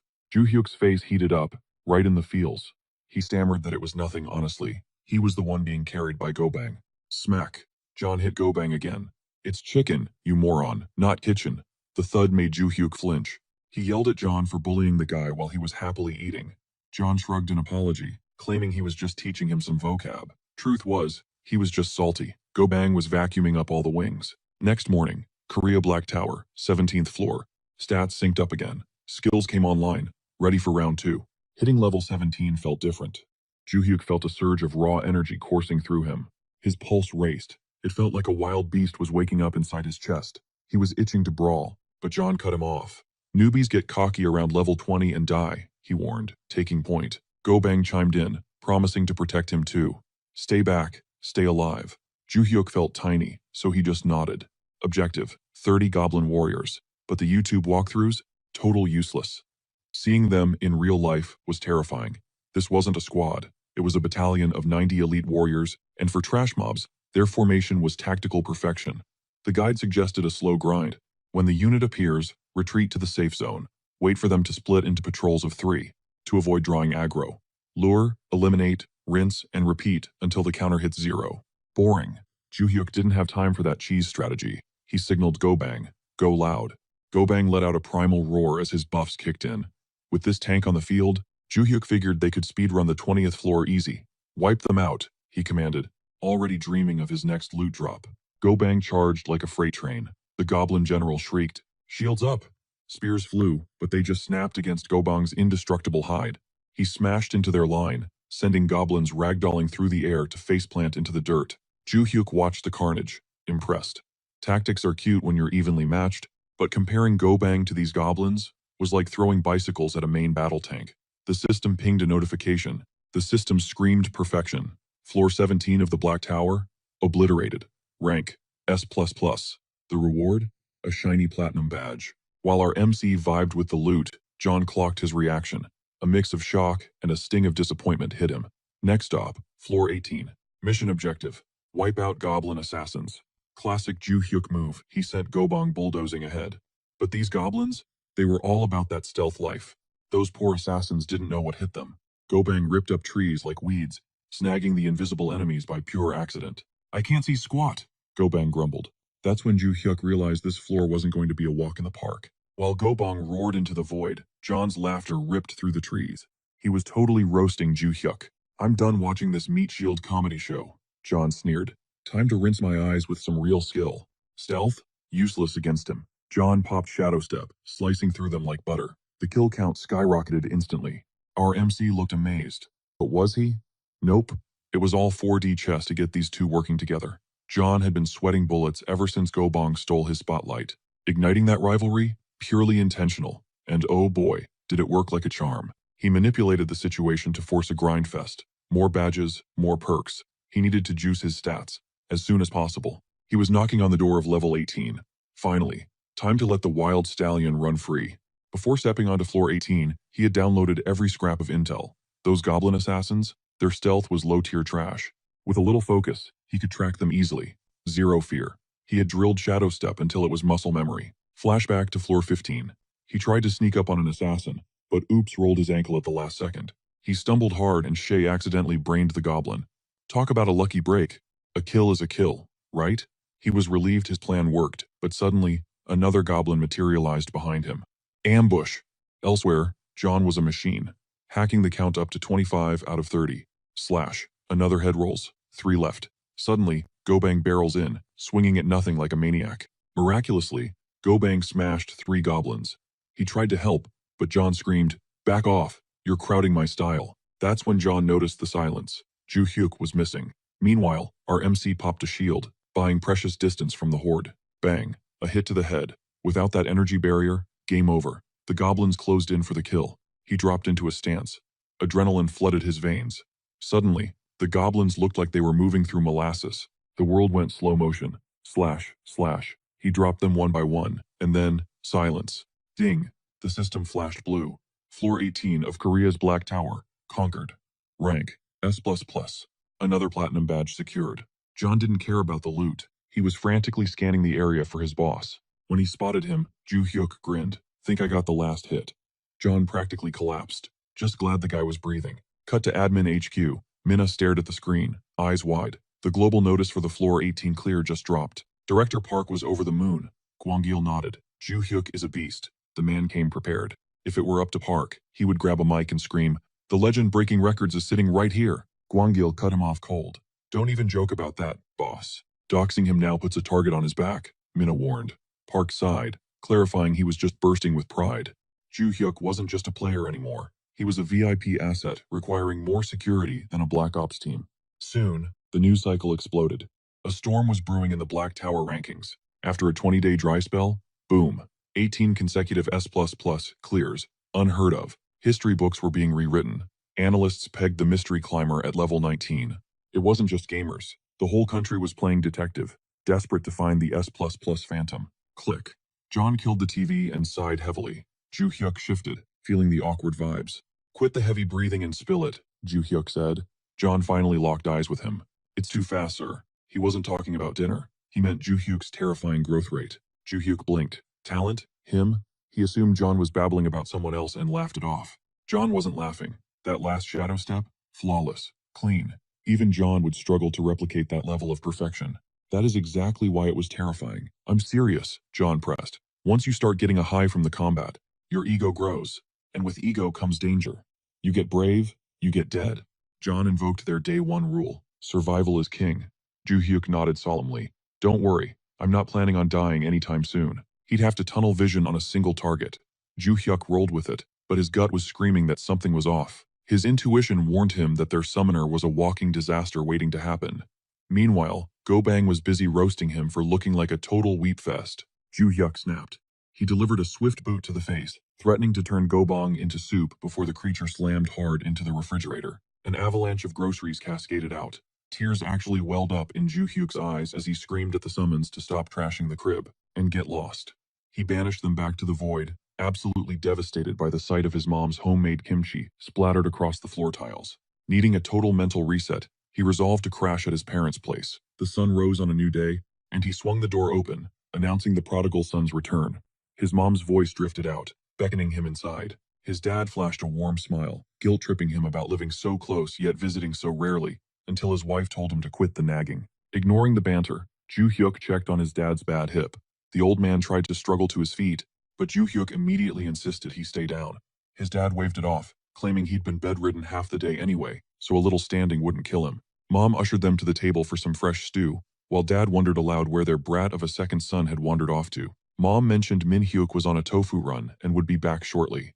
As they dug into the food, Joo Hyuk casually asked if things were tough financially. His mom brushed it off, promising she'd snag a new gig soon, while his dad told him to stop stressing about them and focus on his own grind. They insisted he stop sending cash. Joo Hyuk decided to test the waters with a hypothetical, musing about how clutch it would be if he awakened right now. His dad slapped the table, making Joo Hyuk jump out of his skin. He panicked, thinking he'd blown his cover, but his dad just cracked up, asking if that was supposed to be a stand-up bit. He couldn't picture his son his exact clone as an awakener.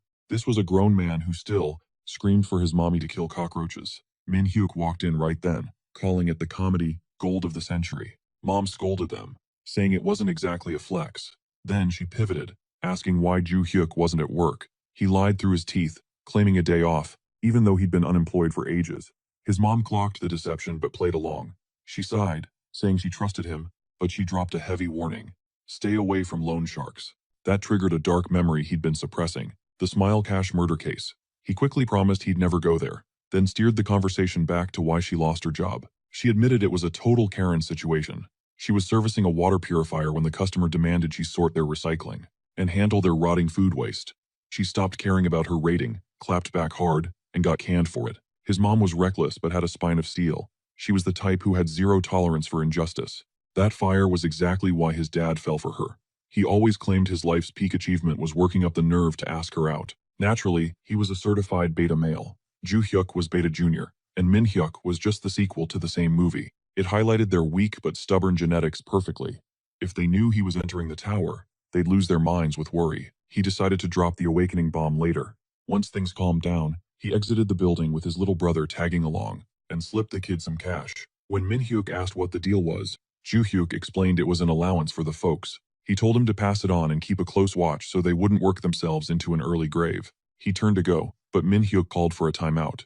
The kid hesitated, and Joo Hyuk assumed he was stressing about tuition fees. Joo Hyuk had covered it last semester. He figured the little punk was just too proud to say thanks out loud. So he gripped his brother's shoulder, assuring him he got it. Min Hyuk let out a sigh of relief. Finally ready to speak up, the kid pointed out that money for mom and dad was great, but the transaction felt incomplete. He shamelessly noted that Joo Hyuk had forgotten his cut. Deep down, Joo Hyuk wanted to strangle the little opportunist. He wired him 500,000 won with a warning not to blow it all. Cutting to Hanam Dong, Joo Hyuk stood before the Soul Awakener Management Administration. He'd planned to head back to his studio apartment, but impulse brought him here. Seeing his family had hardened his resolve to do this whole hunter thing the right way. Gwangil had told him to text before dropping by, but since he was already on site, Joo Hyuk figured it was better if Gwangil remained in the dark. It would just get awkward if the guy came out rolling the red carpet. He needed gear, specifically, a real shield. Energy shields were cool, but with monsters leveling up on every floor, he needed hardware. The clerk dropped the bomb, 100 million won. Joo Hyuk froze. He stammered that it looked heavy and pricey, and if that was the only model available, then he'd have to pass. Internally, he was reeling from the price tag. To make it totally humiliating, the clerk was a cute girl. The stuttering came back. He practically choked on his words. Plus, the place was a total mosh pit today, a huge contrast to the ghost town it was last time. The clerk slid a round buckler across the counter, adamant and sectonium alloy. Since it was pint-sized, it weighed next to nothing. Even with the discount, this bad boy came with an auto repair function. She told him to strap it on and see how it felt. He geared up, and wow, it vibe-checked perfectly with his mace, like they were forged as a matching set. He was obsessed, so he finally asked the damage. She dropped a number, 40 million won. Ouch. She offered to walk him through the transaction, and the payment cleared. It was officially his. Honestly, talking to this salesgirl was way more terrifying than hacking at goblins. He was ready to bail and head home. Suddenly, some guy flagged him down, spotting that rookie aura instantly. Introduced himself as Choi Ho-seok, another player. Joo Hyuk felt the guy was coming on a little strong, but he introduced himself anyway. Ho-seok claimed he hit up this shop daily, and since Joo Hyuk was a fresh face, he wanted to network. Then came the classic question, what floor was he on? Ho-seok bragged about grinding in the 30s. Joo Hyuk admitted he was still stuck in the teens. Ho-seok clocked his low level immediately. His face lit up, dropping that big brother act to offer some guidance. Told Joo Hyuk if he ever got stuck clearing floors, just holler. Joo Hyuk actually thought the guy was being genuine. Seemed like a natural extrovert. Joo Hyuk said he was cruising fine for now, but Hoseok insisted on being the hero, said he's always in the neighborhood before dipping out. Joo Hyuk was honestly impressed by that level of social confidence. Guy probably has a girlfriend too. Joo Hyuk felt a twinge of jealousy. Later that night, Joo Hyuk peeped his status window. Level 19 already. That meant the 19th floor was open for business. Before jumping in, he planned to summon John to strategize. John spawned in, thanking him for the 5-star rating. Joo Hyuk flexed his new shield. But the second John saw he dropped cash on defensive gear, the dude started bawling. He asked if Joo Hyuk really needed to go this hardcore. Joo Hyuk just shrugged, saying he just wanted to play it safe. John muttered that his last summoner said the exact same thing. Joo Hyuk clarified he was a total beta first sign of trouble. He's folding. John made him swear not to pull a Leroy Jenkins. If it gets hairy, sacrifice the summons and run. Joo Hyuk promised to be a coward. John added a caveat. If it comes to that, toss Go Bong to the wolves, not him. He was ready to plan. But then, sniff, sniff. Joo Hyuk told him he picked up some king-sized dumplings. John was thrilled his master was treating him right, way better than that brute Go Bong. He was about to chow down when his senses spiked. While Joo Hyuk stuffed his face, John asked if he had any enemies. Joo Hyuk mumbled a nope through a mouthful of food. But John got serious. Someone outside was leaking killing intent. Joo Hyuk's face went ghost white. Then came the knock. A voice called out, checking if anyone was home. He told John to cloak himself, and triggered his energy shield. Bang! The door flew open. Joo Hyuk braced for impact. The guy had blown the lock off with a gun. The intruder peeked in with a casual sup. Joo Hyuk's eyes nearly popped out. It was the friendly guy from the shop. Hoseok complained that stalking him was a massive drag. Joo Hyuk asked why, but got told to shut his trap and holster the weapon. Hoseok screamed, threatening to punch his ticket. He demanded Joo Hyuk fork over the bracelet and inventory, or he'd turn his skull into Swiss cheese. The cold steel pressed against his forehead. Joo Hyuk's stomach dropped. This was basically game over. But slowly, John materialized behind Hoseok. This scumbag robbed the wrong guy. Hoseok barked that he wasn't playing around, secretly loving the power trip. Joo Hyuk was paralyzed, frozen by the barrel in his face. Hoseok grinned. He picked the perfect mark. Experience taught him that losers like this always coughed up the loot after one solid smack. He told Joo Hyuk to hurry up before things got bloody, but John made his move. Crack! He slammed the dagger's hilt into the back of Hoseok's skull. Hoseok froze, totally blindsided. He didn't know this was a two-man party. He tried to wobble back up, but his legs turned to jelly. He face-planted onto the floor, out cold. Joo Hyuk stood there, jaw on the floor. Then he gave John major props. He was just relieved John went for the knockout instead of a fatality. He was worried John might go full slasher movie villain without reading the room, like some mindless goon. Joo Hyuk realized this guy was an item broker, the scum of the earth who hunt players, treating them like fragile civilians outside the tower, just to jack their gear. He'd heard the horror stories. Gwang Il once mentioned that elite teams get bodyguards in the real world for this exact reason. Outside, players squish just as easy as normies. If he couldn't summon in the real world, he would have been dead meat. Once again, the realization hit John like a truck. His ability was absolutely broken. He started trussing Hoseok up like a twisted holiday present, casually mentioning he'd toss this trash out on the curb. But Joo Hyuk stepped in, blocking him. Chill, I'm calling the cops. John wasn't hearing it, insisting there was a much simpler, permanent fix, suggesting he could just haul the body away and dump it where no one would look. Joo Hyuk stood his ground, arguing that dialing 911 was the path of least resistance. Meanwhile, Director Park looked like he'd seen a ghost when he heard Joo Hyuk had ghosted them at the shop again. Gwang Il admitted the guy slipped in while his back was turned. When Park asked for the haul, he was stunned to hear Joo Hyuk only grabbed a single, dinky round buckler. The director facepalmed. If Joo Hyuk would just sign the paper, they could have decked him out in legendary tier gear, from helmet to boots. He demanded to know if they'd cracked the code on Joo Hyuk's traits yet. Gwang Il theorized that, since the kid grabbed a mace and shield, he had to be a melee build. They were imagining some stoic, confident knight, tanking hits on the front line. Park wasn't buying it. If Joo Hyuk was a close-quarters fighter, even full-plate armor wouldn't be enough to keep him breathing. Gwang Il promised to cook up an excuse to gift Joo Hyuk a full defense set. Right then, his phone buzzed. He glanced at the screen and froze. It was the police station. He muttered a quick apology to the director and took the call, his face going pale as he listened. Panic mode engaged. He sprinted out the door, drifting corners in his car. He hit the building, taking the stairs 3 at a time like a maniac. Regret washed over him. He should have locked down that elite contract day one. His heart hammered against his ribs. Terrified Joo Hyuk was already hurt. Back in the room, the cops were cuffing Hoseok for breaking and entering plus aggravated robbery. Hoseok was screaming bloody murder, trying to flip the script on Joo Hyuk. yelling that he was the victim of a kidnapping plot. Ju-hyuk started sweating, shouting back that Hosok was the psycho who broke in. But the officers weren't taking chances. They ordered the homeowner to the station too. Ju-hyuk's anxiety spiked. For a split second, he legitimately thought he might end up behind bars. That's when Gwang-il kicked the door open. Ju-hyuk looked like he was about to pass out, imagining prison life. Hosok, seeing a familiar face, sighed in relief. He thought his savior had arrived. He immediately started spewing lies to Gwang-il, claiming Ju-hyuk tried to kidnap and loot him. He didn't see the hand coming until Gwang-il slapped him so hard his soul almost left his body. Hosok stood there, stunned. Gwang-il was vibrating with rage. This scum had the audacity to lie to his face after trying to zero a fellow player. Hosok kept playing the victim card. Gwang-il cut him off, coldly announcing his player license was permanently revoked, then backhanded him again for good measure. Hosok was reeling. No one was buying his act. Gwang-il told the cops to drag the trash out, adding that the NIS agents were en route to take over. The NIS handled player crimes, and let's just say human rights wasn't in their vocabulary. Hosok finally cracked. He admitted greed made him do it, begging and pleading for mercy. Gwang-il wasn't moved. He knew a sob story when he heard one. This wasn't his first time dealing with lowlifes. He figured Hosok was a serial offender, and now every skeleton in his closet was about to be exposed. He sarcastically suggested Hosok find a lawyer, though good luck finding one who'd touch this mess. Gwang-il then clarified the arrest protocol with the officers. He warned them, if Hosok tried to glitch out by escaping into the tower during transport, just wait. The system would respawn him in the exact same spot.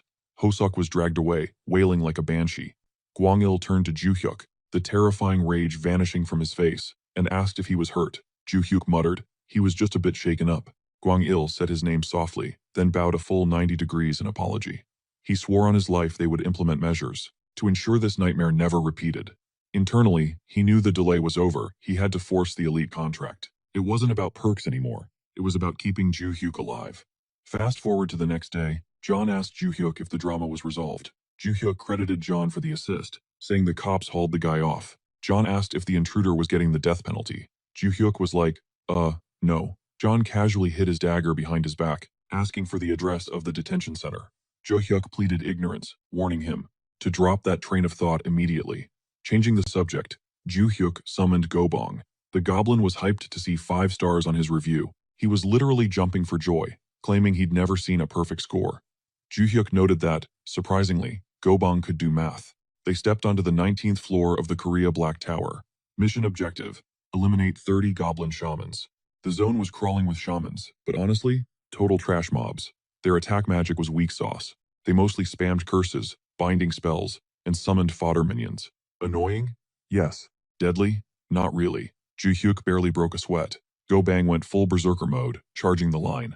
The shamans fired off black magic debuffs.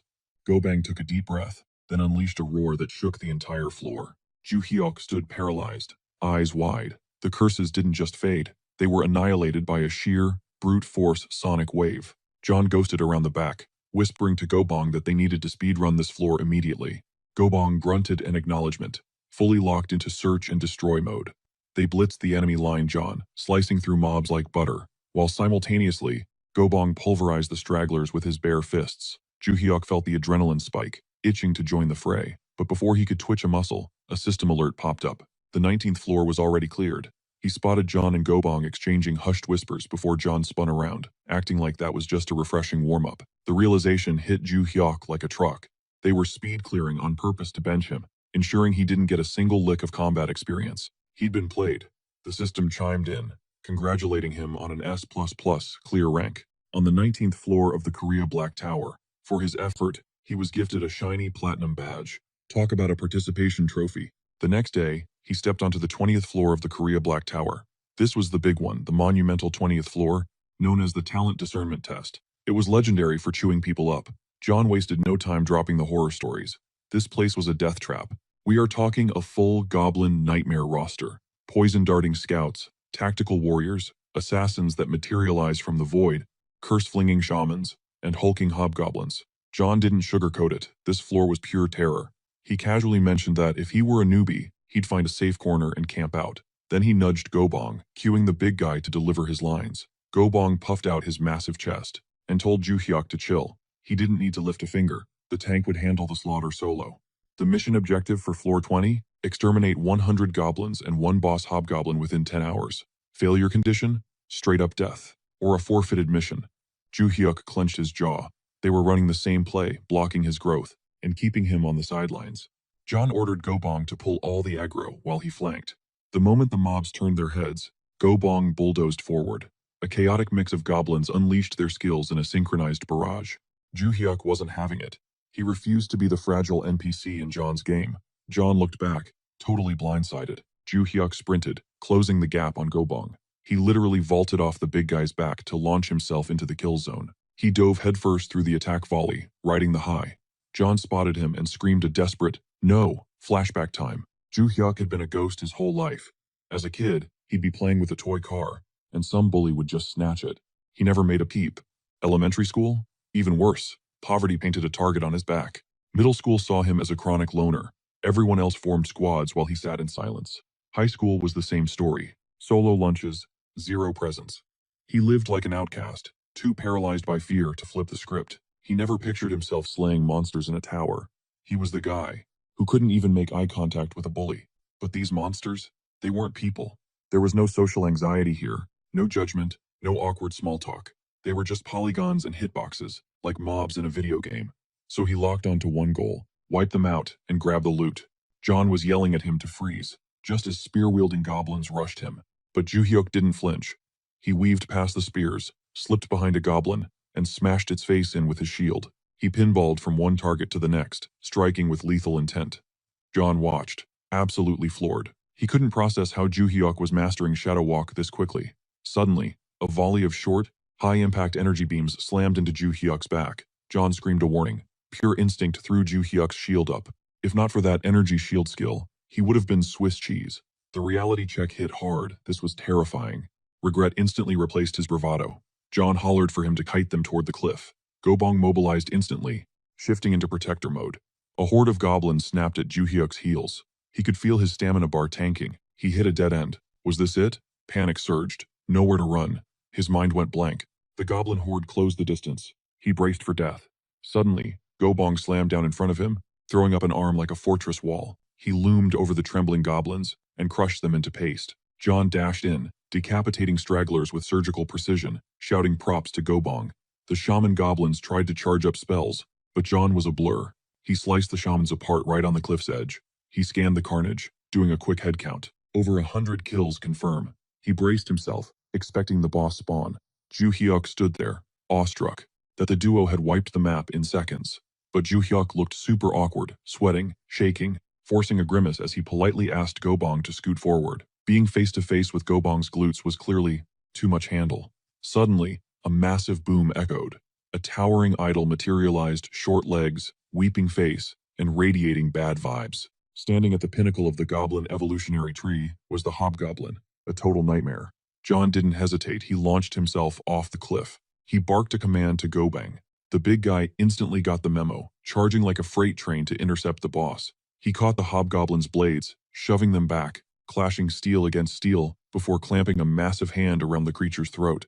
John watched, totally satisfied. Finally, it looked like Gobang was earning his paycheck. John ordered him to keep that grip iron tight. As John stuck the landing, he drove his weapon straight through both of the hobgoblin's eyes. Fatal crit. Mission accomplished. 100 out of 100 goblins wiped out, and the singular hobgoblin boss eliminated. The 20th floor mission cleared with style. Our boy leveled up instantly, bagging the loot, 2 kilograms of magic stones, and 5 exclusive tower healing potions. John flashed a grin, giving Ju Hyuk props for the hustle. Ju Hyuk stood there, jaw on the floor, stunned that the boss mob got deleted so effortlessly. It was a wake-up call. Letting those two handle the heavy lifting was definitely the meta. He bowed 90 degrees, thanking them for the carry and acknowledging their insane combat skills. The duo returned the gesture. Suddenly, the system pinged. Ju Hyuk had secured an S++ clear rating for the 20th floor of the Korea Black Tower. That legendary S++ rank came with a shiny platinum badge. With that under his belt, Ju Hyuk was officially qualified to storm the 21st floor.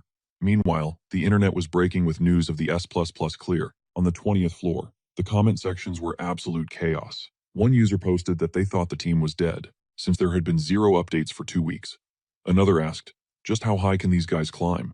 Someone clapped back that the max floor was currently the 30th. The theories were wild. Some claimed they were a Black Ops squad from an elite guild. One final comment speculated they were laying low, terrified that foreign headhunters might try to snatch them up. Ju Hyuk had just set a historic record by speedrunning 20 consecutive floors. It was a god-tier achievement, but he knew it was about to become a massive headache if the spotlight got too bright. Minna proposed they try to spin the media narrative. Director Park shut that down instantly, warning that acknowledging the S++ record holder in any way risked a doxing disaster. He pivoted, asking if the background check on Ju Hyuk's family was complete. Gwang-il responded that everything was handled with maximum stealth. He briefed the room. Ju Hyuk's dad is Bong Soo-cheol. After a nasty slip on an icy road and hip surgery a few months back, he was stuck in rehab. Director Park asked for the support strategy. Gwang-il laid it out. They were transferring him to the absolute best rehabilitation center in the nation. Director Park gave the green light. Gwang-il moved to the younger brother, Bong Min-hyuk. He was a college freshman with mandatory military service looming. Director Park ordered full assistance, smooth sailing for his enlistment, and a full scholarship ride. And finally, the matriarch, Ju Hyuk's mom, Hong Jum-ja. She used to coordinate water purifiers but was currently out of work. Turns out, she got wrongfully terminated after going to war with an abusive customer. Lowering his voice to a whisper, Gwang-il noted that Jum-ja was the real boss fight of the family. She had a fiery personality and ruled the house. Rumor had it, neither her husband nor her sons dared to breathe wrong in her direction. Hearing this, Director Park was convinced the plan was bulletproof. He gave the order to proceed, authorizing the full weight of the Awakener management administration to make it happen. Gwang-il confirmed the VIP care package for Ju Hyuk's family would trigger immediately. Back at the hideout, John's nose twitched the second the aroma of takeout hit him. Go-bang started wiggling with hype. Ju Hyuk hissed at them to freeze. He ordered them to stay out of sight so they wouldn't freak out the delivery guy. He tossed a blanket over Go-bang's massive frame. The delivery driver handed over a feast, 12 orders of sweet and sour pork, and 12 bowls of jjajangmyeon. The guy chuckled, asking if Ju Hyuk was hosting a house party. Ju Hyuk awkwardly muttered, something like that. The driver laughed, mentioning he threw in an order of fried dumplings on the house. He told Ju Hyuk to enjoy the grub, and hit them up again. Internally, Ju Hyuk was salty, calling the guy cheap for only giving one set of dumplings. Despite the massive bill, he rifled through the bags, no coupons either. Still, he figured, collecting coupons was probably a relic of the past anyway. He gave the all-clear for the monsters to emerge. John basked in the rich scent of the black bean noodles. Go-bang was practically leaking drool. Ju Hyuk knew this flavor profile was brand new to them. Go-bang shoved a dumpling into his maw, muttering about the crunch. John's jaw hit the floor when he watched Go-bang crunch through the ceramic plate too. Ju Hyuk told them to dig in while he checked his notifications. He opened his inventory. He'd unlocked a special perk for stacking 20 platinum badges. Intrigued, he wondered what the buff was. The system pinged him. He had received one. Random box. His eyes went wide, curiosity spiking. A random box meant 3 mystery items from the tower's loot pool. The possibilities included magic stones and over 10 varieties of rare, tower-native herbs. We're talking a loot explosion. 3 types of rare tower metals, over 50 unique monster leathers, plus a pharmacy's worth of potions, elixirs, weapons, armor, blinged-out accessories, combat manuals, level-up runes, capped at 5 levels, tower jumping tickets, good for skipping 5 levels and 5 floors, cooldown reset scrolls, trait boosters, summon rank-up runes, global server access passes, and the Holy Grail, guaranteed rank summon tickets, capable of dropping SR, SSR, or even the mythical LSSR. Ju Hyuk groaned, his eyes glazing over. The list was a mile long, and half this junk was random. RNG drops he couldn't even identify. He doom-scrolled past the crafting trash magic stones, herbs, metals, hard pass. Boring. The gear was mid-tier at best. Sure, a level-up rune would boost his stats, but it locked him to the current floor like a glitch. A tower jumping ticket was basically a speedrun cheat, but skipping floors meant forfeiting all the sweet loot drops along the way. Suddenly, that level-up rune was looking like the meta play. But then, the multinational access pass caught his eye, hinting at cross-server raids in other countries. But let's be real, the guaranteed rank summon ticket was the jackpot, especially with that slim chance for an LSSR unit. One god-tier pull, and he could literally automate his entire climb, letting the summon do the heavy lifting, while he chilled in a luxury carriage like royalty. Total away from keyboard, leveling dream. With 3 reward slots, the vibes were high. He cracked open the first box, manifesting a legendary pull. He was ready to swear off Sin forever if this paid off. The box spun, anticipation peaked, and then, boom, 10 kilograms of basic magic stones. His face fell. Total dud. He could farm these rocks in his sleep. Whatever. He could flip them for a quick 5 million won. Easy money. He moved to box number 2. Ding. Primordial Thunderclap staff added to inventory. The name screamed old school kung fu movie, making him suspect it was some flashy attack skill. He shelved the specs for later and went for the finale. He popped the last box. A summoned entity rank up rune. Finally, a genuine smile broke across his face. This was the S-tier loot he needed. A direct upgrade for his minions. It was literally top of his wish list. But now he had a Sophie's choice. John, the SR rank, or Gobang, the R rank. In his mind, they were both total goofballs, but he quickly rebranded them as reliable partners to ease his conscience. Didn't make the pick any easier though. He leaned toward John. They'd broken bread together so many times. Although, to be fair, Gobang had definitely inhaled more of said bread. This rune was a game changer, boosting a unit's rank, with the power spike depending entirely on their hidden potential during the evolution process. The catch? The unit is unsummonable while upgrading. Since he wasn't desperate for DPS right now, he decided to bench John later for the upgrade. Time for a test drive. He checked out that Primordial Thunderclap staff skill. It promised to infuse his weapon with lightning, featuring 3 distinct forms.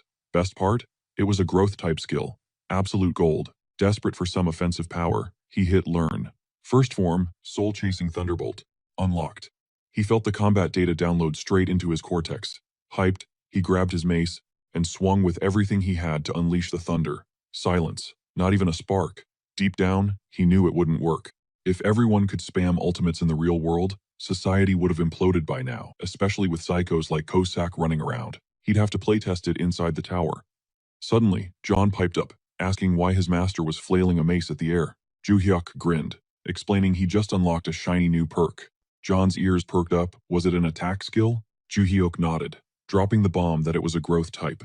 John gasped so hard he dropped his food bowl. Gobang immediately swooped in, vacuuming the food off the floor. John exploded. That was the last serving, and he was screaming at the goblin to spit it out. Ju-hyuk sighed and unsummoned the chaotic duo. The next day, the mood shifted.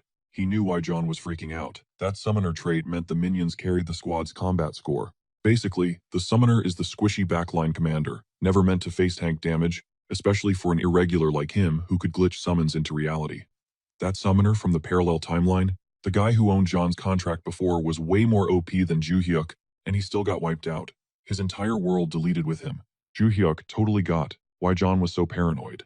But Ju-hyuk was a dude with an ego too. He'd tasted that alpha power, and he was dying to test his new lightning powers. Plus, with absolute obedience, he figured he could talk them down. He summoned the boys. They materialized, but John looked like he was attending a funeral. Ju-hyuk had never seen a face that tragic. In just 24 hours, John finally cracked.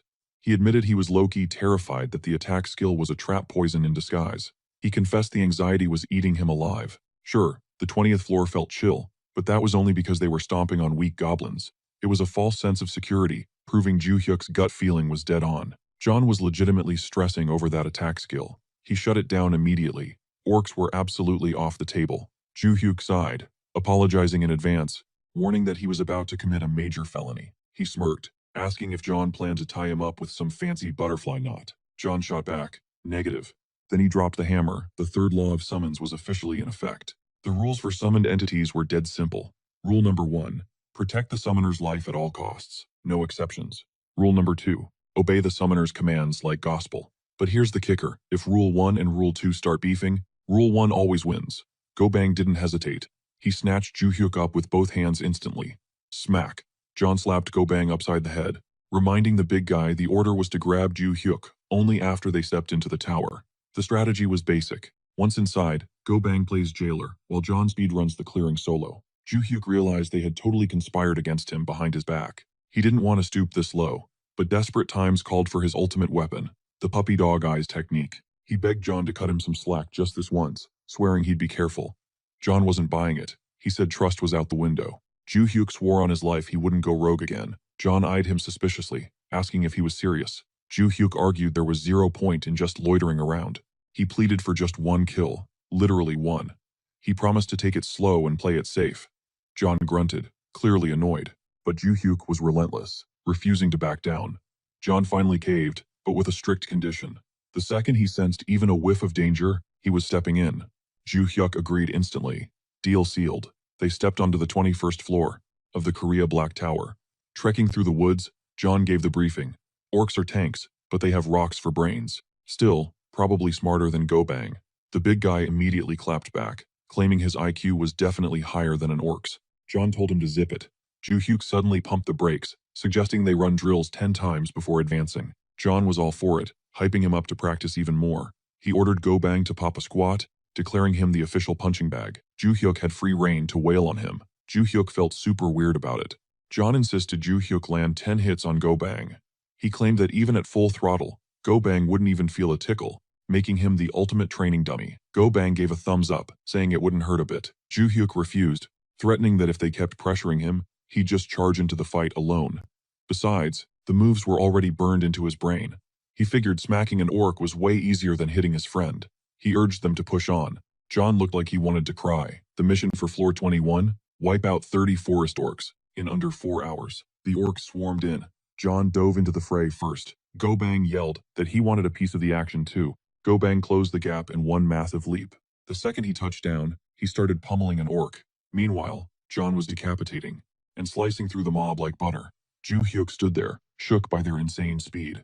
Panic set in. At this pace, the raid would be over before he even unholstered his weapon. One orc froze, totally confused, as John sprinted right past it. Ju-hyuk realized John had served that one up on a silver platter just for him. He bolted toward it. John shouted that he'd cover him from the rear. The orc spotted Ju-hyuk and swung its massive blade, but Ju-hyuk ducked the swipe effortlessly. Then, he launched himself up. First form of soul-chasing thunderbolt, a basic, vertical smash. Golden electricity crackled around his mace as he triggered primordial thunderclap staff. He brought the hammer down on the orc's skull, and the weapon smashed straight through. The monster was way squishier than he thought. Ju-hyuk felt a rush of dopamine. First kill secured. The beast crumbled. Ju-hyuk stood over it, stunned. That was suspiciously easy. High on adrenaline, he charged at the next target, but Gobang crushed it before he could get there. John and Gobang both glared at him. Ju-hyuk played innocent, acting like he thought the deal was one and done anyway. Just like that, he cleared the 21st floor mission and leveled up.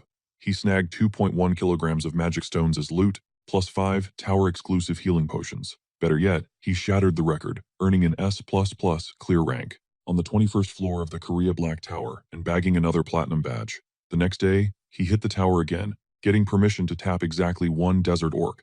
Result? Another easy S++ rank on the 22nd floor. Day after that, Ju-hyuk flattened one cave orc, and naturally, grabbed that S++ clear rank on the 23rd floor.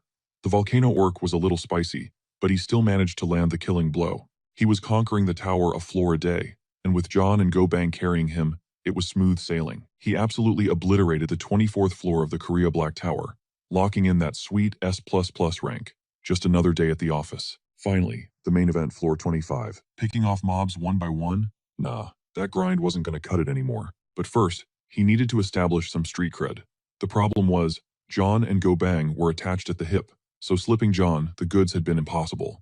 Perfect timing. He yanked John into the summons. John looked totally shook, since Ju-hyuk had literally just said, take the day off. Ju-hyuk casually lobbed the stone at him like it was trash he found on the sidewalk. John stared at it.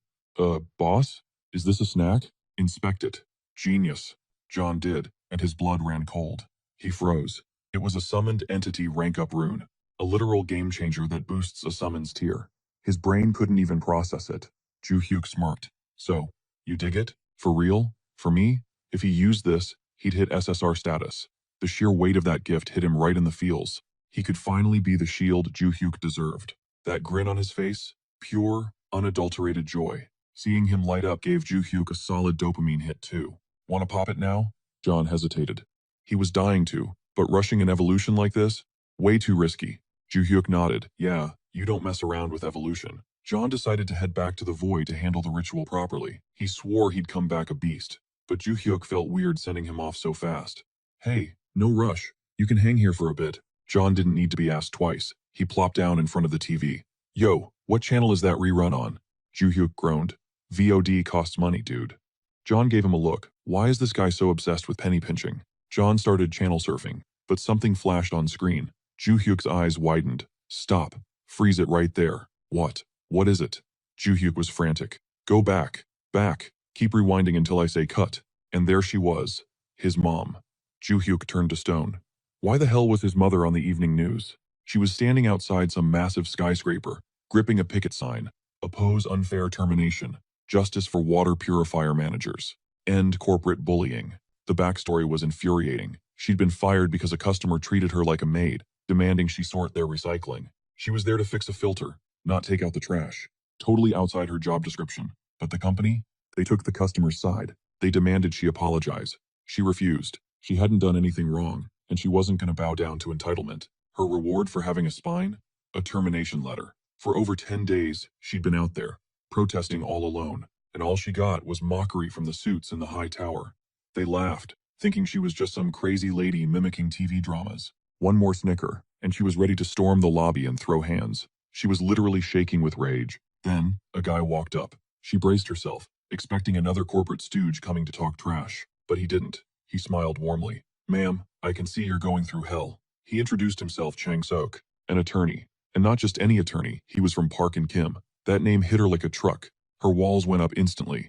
A lawyer? The company must have sent a shark to scare her off. "Go ahead, sue me," she snapped. "I'm not moving." The lawyer just held up his hands, cool as a cucumber. "Please, relax. I'm not here for them. I'm here to help you sue Jin Spring Water Corporation." He slid her a premium business card. "Park and Kim, the absolute titans of the legal world in the Republic of Korea. We want to take your case," he said. "Pro bono, zero cost." He mentioned he knew about her labor board petition. He'd heard about her situation through a connection. "I promise, ma'am, this isn't a scam."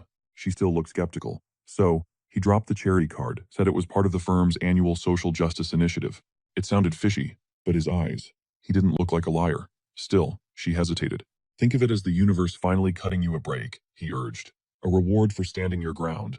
Our firm's reputation is on the line here. We will win." Well, she was already at rock bottom. It was all or nothing. "Fine," she said. "You're hired." The lawyer looked genuinely impressed by her grit. "Step 1. We go loud," he signaled. And boom, reporters swarmed out of nowhere. "When they ask you questions," he whispered, "don't hold back. Ignore the clock. Spill every single gritty detail, every insult, every injustice. We are going to drag their ugly secrets into the sunlight." She nodded, steeling herself. Meanwhile, back in the room, Ju Hyuk crumbled. Seeing his mom out there, suffering alone in the cold, it broke him. What was the point of having 2 sons? They were useless, trash, complete failures as children. She couldn't lean on them when it mattered most. But then, a question pierced his grief. How the hell did she get that lawyer? Park and Kim? That firm eats money. You couldn't hire them with pocket change. John turned to him, confused. Gwang-il was itching to raid the Jin Spring Water Company. He was already gripping his daggers, ready for blood. Ju-hyu clocked that Gwang-il knew the score. Mad respect, but he told him to stand down. He'd seen the footage of his mom's interview. She'd snagged a shark of a lawyer, which honestly hit Ju-hyuk right in the feels. He wanted to be the hero here, fixing everything up with a nice little bow. Plan B? Wire his mom the cash for the legal bills as soon as possible. He was sitting on 21 kilos of magic stones. That haul was easily worth 10 million won. If that didn't cover it, the energy shield kit was going on the market.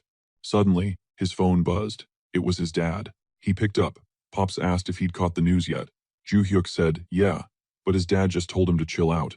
Mom's legal defense? Pro bono. Zero cost. Ju-hyuk froze. He was literally about to hit send on that transfer. His dad chuckled, teasing that he knew Ju-hyuk couldn't scrape together that kind of dough that fast anyway. He told him to stop stressing about family drama and focus on his grind. Then, he dropped another bomb. Ilsung Hospital had reached out. Apparently, their orthopedics department was running some special program for hip joint surgery and rehab. And get this, his dad had been selected. In just a few days, he'd be checking in. The kicker? The whole treatment package was 100% free, rehab included. His dad called it a miracle, but Ju-hyuk's gut was screaming that something was off. His dad insisted everything was fine. Ju-hyuk played along, promising to visit. But Ilsung wasn't just any clinic. It was a top-tier facility backed by a massive corp. On paper, it was great news. In reality, sus as hell. Right then, Min-hyuk's caller ID flashed on the screen. Too many miracles were hitting the family at once. Ju-hyuk needed to know what was actually going down. Min-hyuk asked about Mom's interview, raging about the scumbags involved. Mom had worked herself to the bone for them, hustling in sales and doing whatever it took. Ju-hyuk knew that struggle better than anybody. Then Min-hyuk said he was tossing his allowance to Mom to cover the lawsuit. Ju-hyuk cut in, reminding him he still needed a laptop. Min-hyuk brushed it off. He had the cash for gear even after tuition, thanks to scoring a scholarship. He was literally standing in the admin office right now. Min Hyuk was starting to believe that karma was actually real for honest people. Ju Hyuk went straight for the jugular. Who funded the scholarship? Min Hyuk said it was a national grant from the Awakener Management Administration. Claimed they hand out a ton of them every single year. Ju Hyuk told him to focus on his studies, but his suspicion just hardened into fact. This wasn't divine intervention. Mom's shark lawyer, dad's medical bills, Min Hyuk's free ride. Every single piece of the puzzle pointed to one place: the Awakener Management Administration. Meanwhile, Gwang Il was cruising in his car when his phone blew up. The caller wanted a face-to-face. Gwang Il agreed instantly, even offering to swing by and pick him up for a bite. They grabbed a private room. No small talk. Ju Hyuk asked point-blank why he pulled all those strings. Gwang Il played dumb. Ju Hyuk listed the receipts. The lawsuit, the hospital, the scholarship. Gwang Il didn't flinch. It was necessary. He wasn't even trying to deny it. Gwang Il broke it down. If Ju Hyuk's home life was a mess, he'd be distracted, and distractions kill progress in the tower. Ju Hyuk got the logic. It made cold, hard sense. But doing it behind his back? That rubbed him the wrong way. He knew this kind of red carpet treatment was strictly for the elite team. He was just a standard hire. Suddenly, Gwang Il slammed his hand on the table. He slid a document across the surface. The ultra-elite contract. Sign it. Now. The big leagues. Ju Hyuk felt the walls closing in.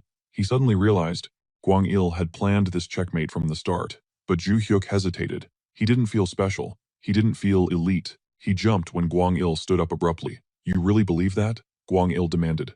After smashing records that nobody has ever touched before, Ju Hyuk was struck dumb. He couldn't form a sentence. Clearing 24 floors straight with an S++ rating?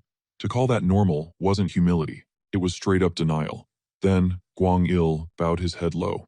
Ju Hyuk gasped, telling him to chill, but Gwang Il wasn't having it. He brought up the Hosok disaster. Join the elite team, he urged. Get the respect you've earned. Ju Hyuk scrambled to get him to sit back down, totally mortified by the scene. Gwang Il doubled down. Sign this, and nothing like that ever touches you again. You'll get VVIP level protection. Ju Hyuk shifted in his seat. This still feels heavy. Having a tail 24/7 was bad enough. But the deal breaker? He couldn't film every single dungeon run. That mandatory recording clause was the real sticking point. No way was he risking John and Gobang getting exposed or dragged into some messy drama. Gwang Il immediately read the room. He promised the filming terms were totally up to Ju Hyuk, and the security detail, completely negotiable. Now that piqued his interest. Ju Hyuk asked for the logistics. Gwang Il broke it down. Usually, Ju Hyuk would get a private, high-security crib. Bodyguards would only shadow him when he stepped outside, and if he wanted, they'd lock down protection for his family too. Ju Hyuk tried to stay poker-faced, but then Gwang Il dropped the hammer. Sign the dotted line, and boom, 2 luxury houses. One for him, one for his parents. Bullseye. That offer hit different. How do you say no to that? The dream life was literally right there. Still, he played it cool, telling Gwang Il he appreciated the hustle but needed to know if it was really okay to make such a massive life choice on a whim. Gwang Il saw the hunger in his eyes. He knew he had him. He assured Ju Hyuk it was all greenlit by the director himself, sliding the contract across the table and pointing to the signature line. Ju Hyuk was already mentally decorating those houses. He gripped the pen, then froze. Gwang Il asked what was wrong, but Ju Hyuk's gut was screaming. This was moving way too fast. He asked for a timeout. Gwang Il pressed for a reason. Ju Hyuk kept it real. He needed to consult with his team before locking in his final answer.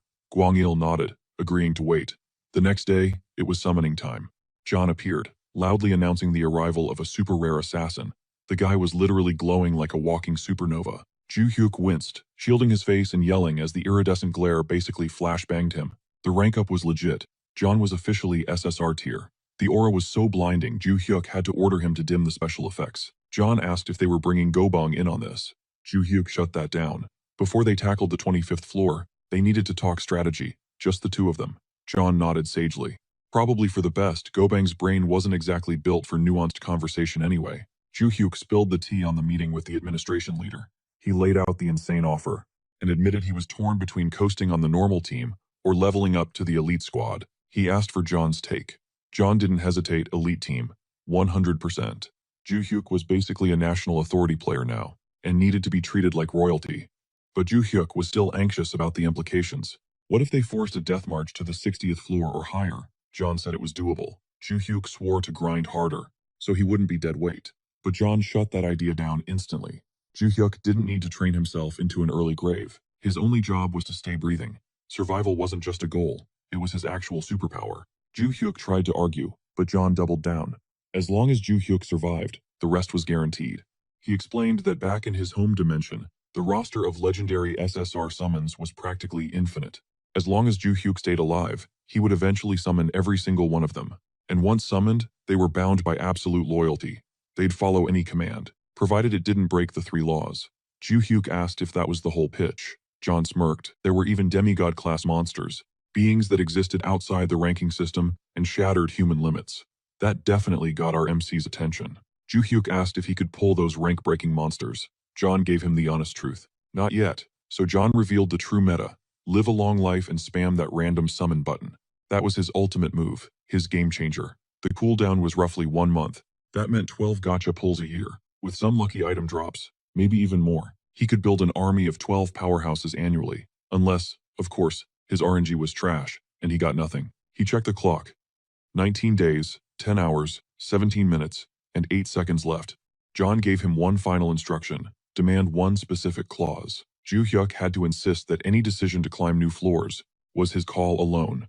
No suits, no pressure. Ju Hyuk blinked, surprised. He didn't even know he had the leverage to dictate terms like that. John warned him it was critical. If he didn't gatekeep that decision, every clout-chasing loser would start making noise, demanding to know why he wasn't clearing the frontier. And once the public turned, he'd be forced into a death trap before he was ready. John wasn't just talking.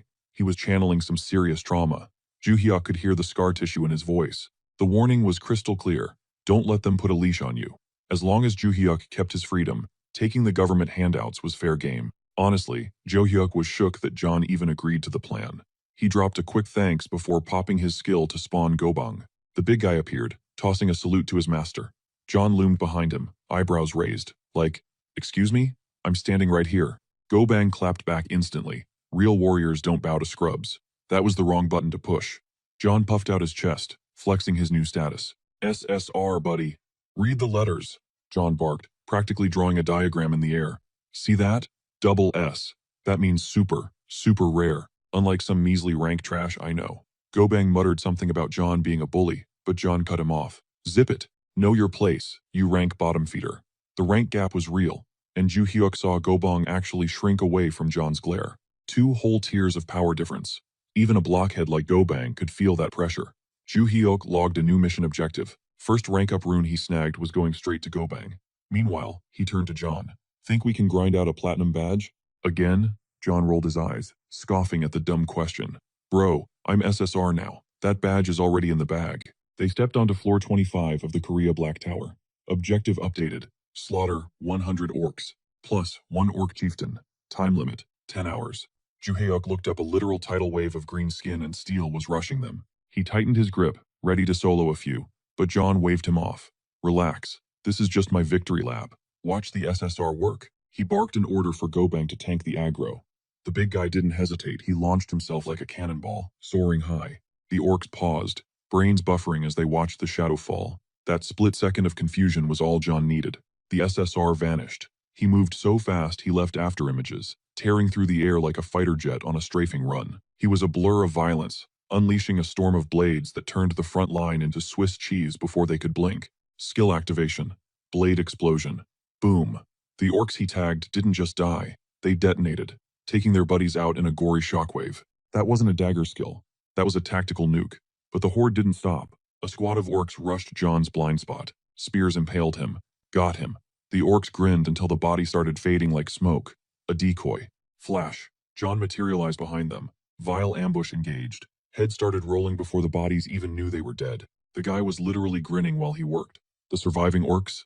Absolute panic mode. They were shaking in their boots. Why the long faces? John taunted, coating his blade with green energy. Poison dagger. Tutorial's just starting, boys. Ju Hyuk realized he was about to get 0 XP if he didn't act. John was stealing every kill. Skill, shadow step. He blurred toward a fresh pack of mobs. They swiveled to engage, but John's words were echoing in Ju Hyuk's head. Just stay alive. That was the advice. But survival wasn't enough. Ju Hyuk was hungry for power. He needed to be strong enough so his family could sleep at night. He charged a roarer. No more riding John's coattails. If he wanted to stand on the stage, he had to level up fast. An orc blade swung for his neck. He wove under it. Bam! A brutal kick to the backside sent the monster face-planting. It scrambled up, dazed and confused. Perfect opening. Ju Hyuk triggered his ult. Primordial Thunderclap Staff. First form soul-chasing Thunderbolt. The staff came down like divine judgment. Crunch. Skull shattered. Blood misted the air, and the orc dropped, screeching. More enemies incoming. Ju Hyuk didn't stop. He shadow-stepped through the chaotic melee, tagging bodies left and right. Suddenly, his vision flashed. System alert. Primordial Thunderclap Staff. Second form Cascading Thunderbolts. Unlocked. Adrenaline spiked. He unlocked Form 2. The combat data downloaded directly into his brain instantly. He knew the moves, but this felt heavier, wilder. He started spinning the mace, winding up the new skill. A squad of orcs lunged. Ju Hyuk dove in, weapon whirling like a buzzsaw. Cascading Thunderbolts. Crack boom. Lightning slammed down, splitting into 5 arcing streams that fried multiple targets in a single heartbeat. Ju Hyuk grinned savagely. It was an AoE skill, total crowd control. Across the field, John paused. He frowned at the light show, confused. Since when do orcs cast lightning magic? Then, he focused and realized. His jaw hit the floor, eyes bulging like a cartoon character as he barreled toward him at Mach speed. At the very last second, he screeched to a halt. The waterworks started flowing as he roasted Ju Hyuk for getting too cocky, just because he wanted to flex a new skill, ignoring their agreement to grind through enemies one by one. Ju Hyuk apologized automatically. Then he froze. Wait, why was he saying sorry to his own summon? The realization ticked him off. He was done tiptoeing around John.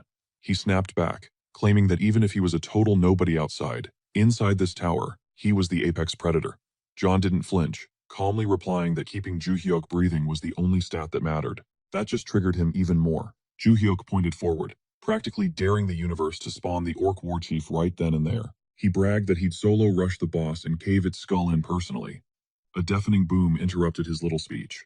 Speak of the devil, the orc war chief spawned instantly. Ju Hyuk's bravery vanished, and he screeched for John. John didn't hesitate, yoinking him to safety. Ju Hyuk's face went ghost white. Instant regret washed over him for ignoring the strategy. John deposited him safely behind Gobong and barked orders to neutralize the threat. The war chief gave them a death glare. John told Ju Hyuk to sit back, while Gobong handled tank duties. The duo rushed in. The war chief unleashed an ear-splitting roar to intimidate them. Gobong's fist started glowing with energy. He intercepted the boss's weapon with a raw, metal-bending punch. The war chief stood there, stun-locked. Gobong didn't let up, slamming both fists into the monster's shoulders with massive force. A sickening crunch of shattered bones echoed. Simultaneously, John teleported behind it, activating Vile Ambush. Daggers flashed. Head rolled. Game over. Just like that, floor 25 was history. Ju Hyuk leveled up, snagging a hefty 2.5 kilogram magic stone as loot. He secured an S++ clear rank for the 25th floor of the Korea Black Tower, earning a shiny platinum badge. Floor 26 was now unlocked. He logged out of the tower, greeted by a notification. A special perk for hoarding. 25 platinum badges. Encore perk selection was live. Ju Hyuk knew exactly what time it was. The system rolled out the options: trait enhancement, skill copy, random item, and summon rank up. It felt like hitting the gotcha jackpot. He smashed that select button on trait enhancement. You'd have to be brain dead to pick anything else. His stats screen popped up, displaying his name, his guild tag with the Korea Black Tower, and his current status, level 26. His summon trait now allowed a squad of 3. Currently, he was rocking John and Gobong. His kit included designated summon, random summon, and summon release. Basic skills covered, the daily dungeon entry and inventory management. For combat, he had Shadow Step, and the Primordial Thunderclap Staff. Seeing that 3 summons limit gave him a massive dopamine hit. Counting himself, they could finally run a full 4-man squad. There were roughly 18 days left. On the random summon cooldown timer, he wondered who the next lucky contestant would be. But right now, real life was calling. He asked the boys if they were hungry. John requested spicy rice cakes, tteokbokki. Ju Hyuk raised an eyebrow.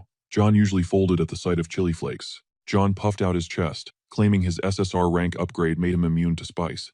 Ju Hyuk mentally pressed X to doubt but wished him luck. The food arrived. Ju Hyuk gave them a good game well played for their performance on floor 25, and told them to dig in. Gobong inhaled a bowl effortlessly. John nervously asked if it was hot. Gobong shrugged, saying it was mild, maybe even a little sweet. John bought the lie. He took one bite, and his mouth instantly turned into a volcano. He collapsed, writhing on the floor like he'd been hit with a poison debuff. Gobong looked at Ju Hyuk deadpan, suggesting the assassin was a goner and they should probably re-roll for a new summon. With floor 25 cleared, Joo-hyuk realized it was finally time to come clean to his family. Later, he headed to his parents' place, bringing a stash of premium, top-shelf beef. Min-hyuk asked where he got the cash for A5 quality meat. Joo-hyuk whispered, just trust the process. His mom nearly fainted at the price tag, asking for the receipt to return it. His dad stepped in, telling her to chill. They'd been through a rough patch, and their son just wanted to treat them. He insisted she just enjoy the luxury meal. They gathered around the table, vibes high. His dad admitted the meat was absolutely elite. His mom teased that the men in this house were certified carnivores, bringing out fruit for dessert. Joo-hyuk felt a massive weight lift off his shoulders. The lawsuit, the medical bills, all handled. He took a deep breath, preparing for the moment of truth. He dropped the bomb. He had awakened, and was officially a player. Dead silence. They stared at him like he was telling a bad joke. When he realized they didn't buy it, he went to plan B. He made a call to Gwangil. The very next day, a luxury car pulled up to chauffeur them toward a massive skyscraper. Joo-hyuk's mom was shaking, barely able to ask if her son had actually leveled up for real. Gwangil didn't hesitate, confirming the news and dropping the heavy truth. Joo-hyuk was now a straight-up national asset. His dad and brother stood there, jaws on the floor, absolutely shook. The moment they heard the title, Elite Player, their brains practically short-circuited. Gwangil led the squad upstairs for the big reveal. Joo-hyuk whipped out a sleek black keycard and tapped it. The locks disengaged, swinging open to reveal their insane new luxury pad.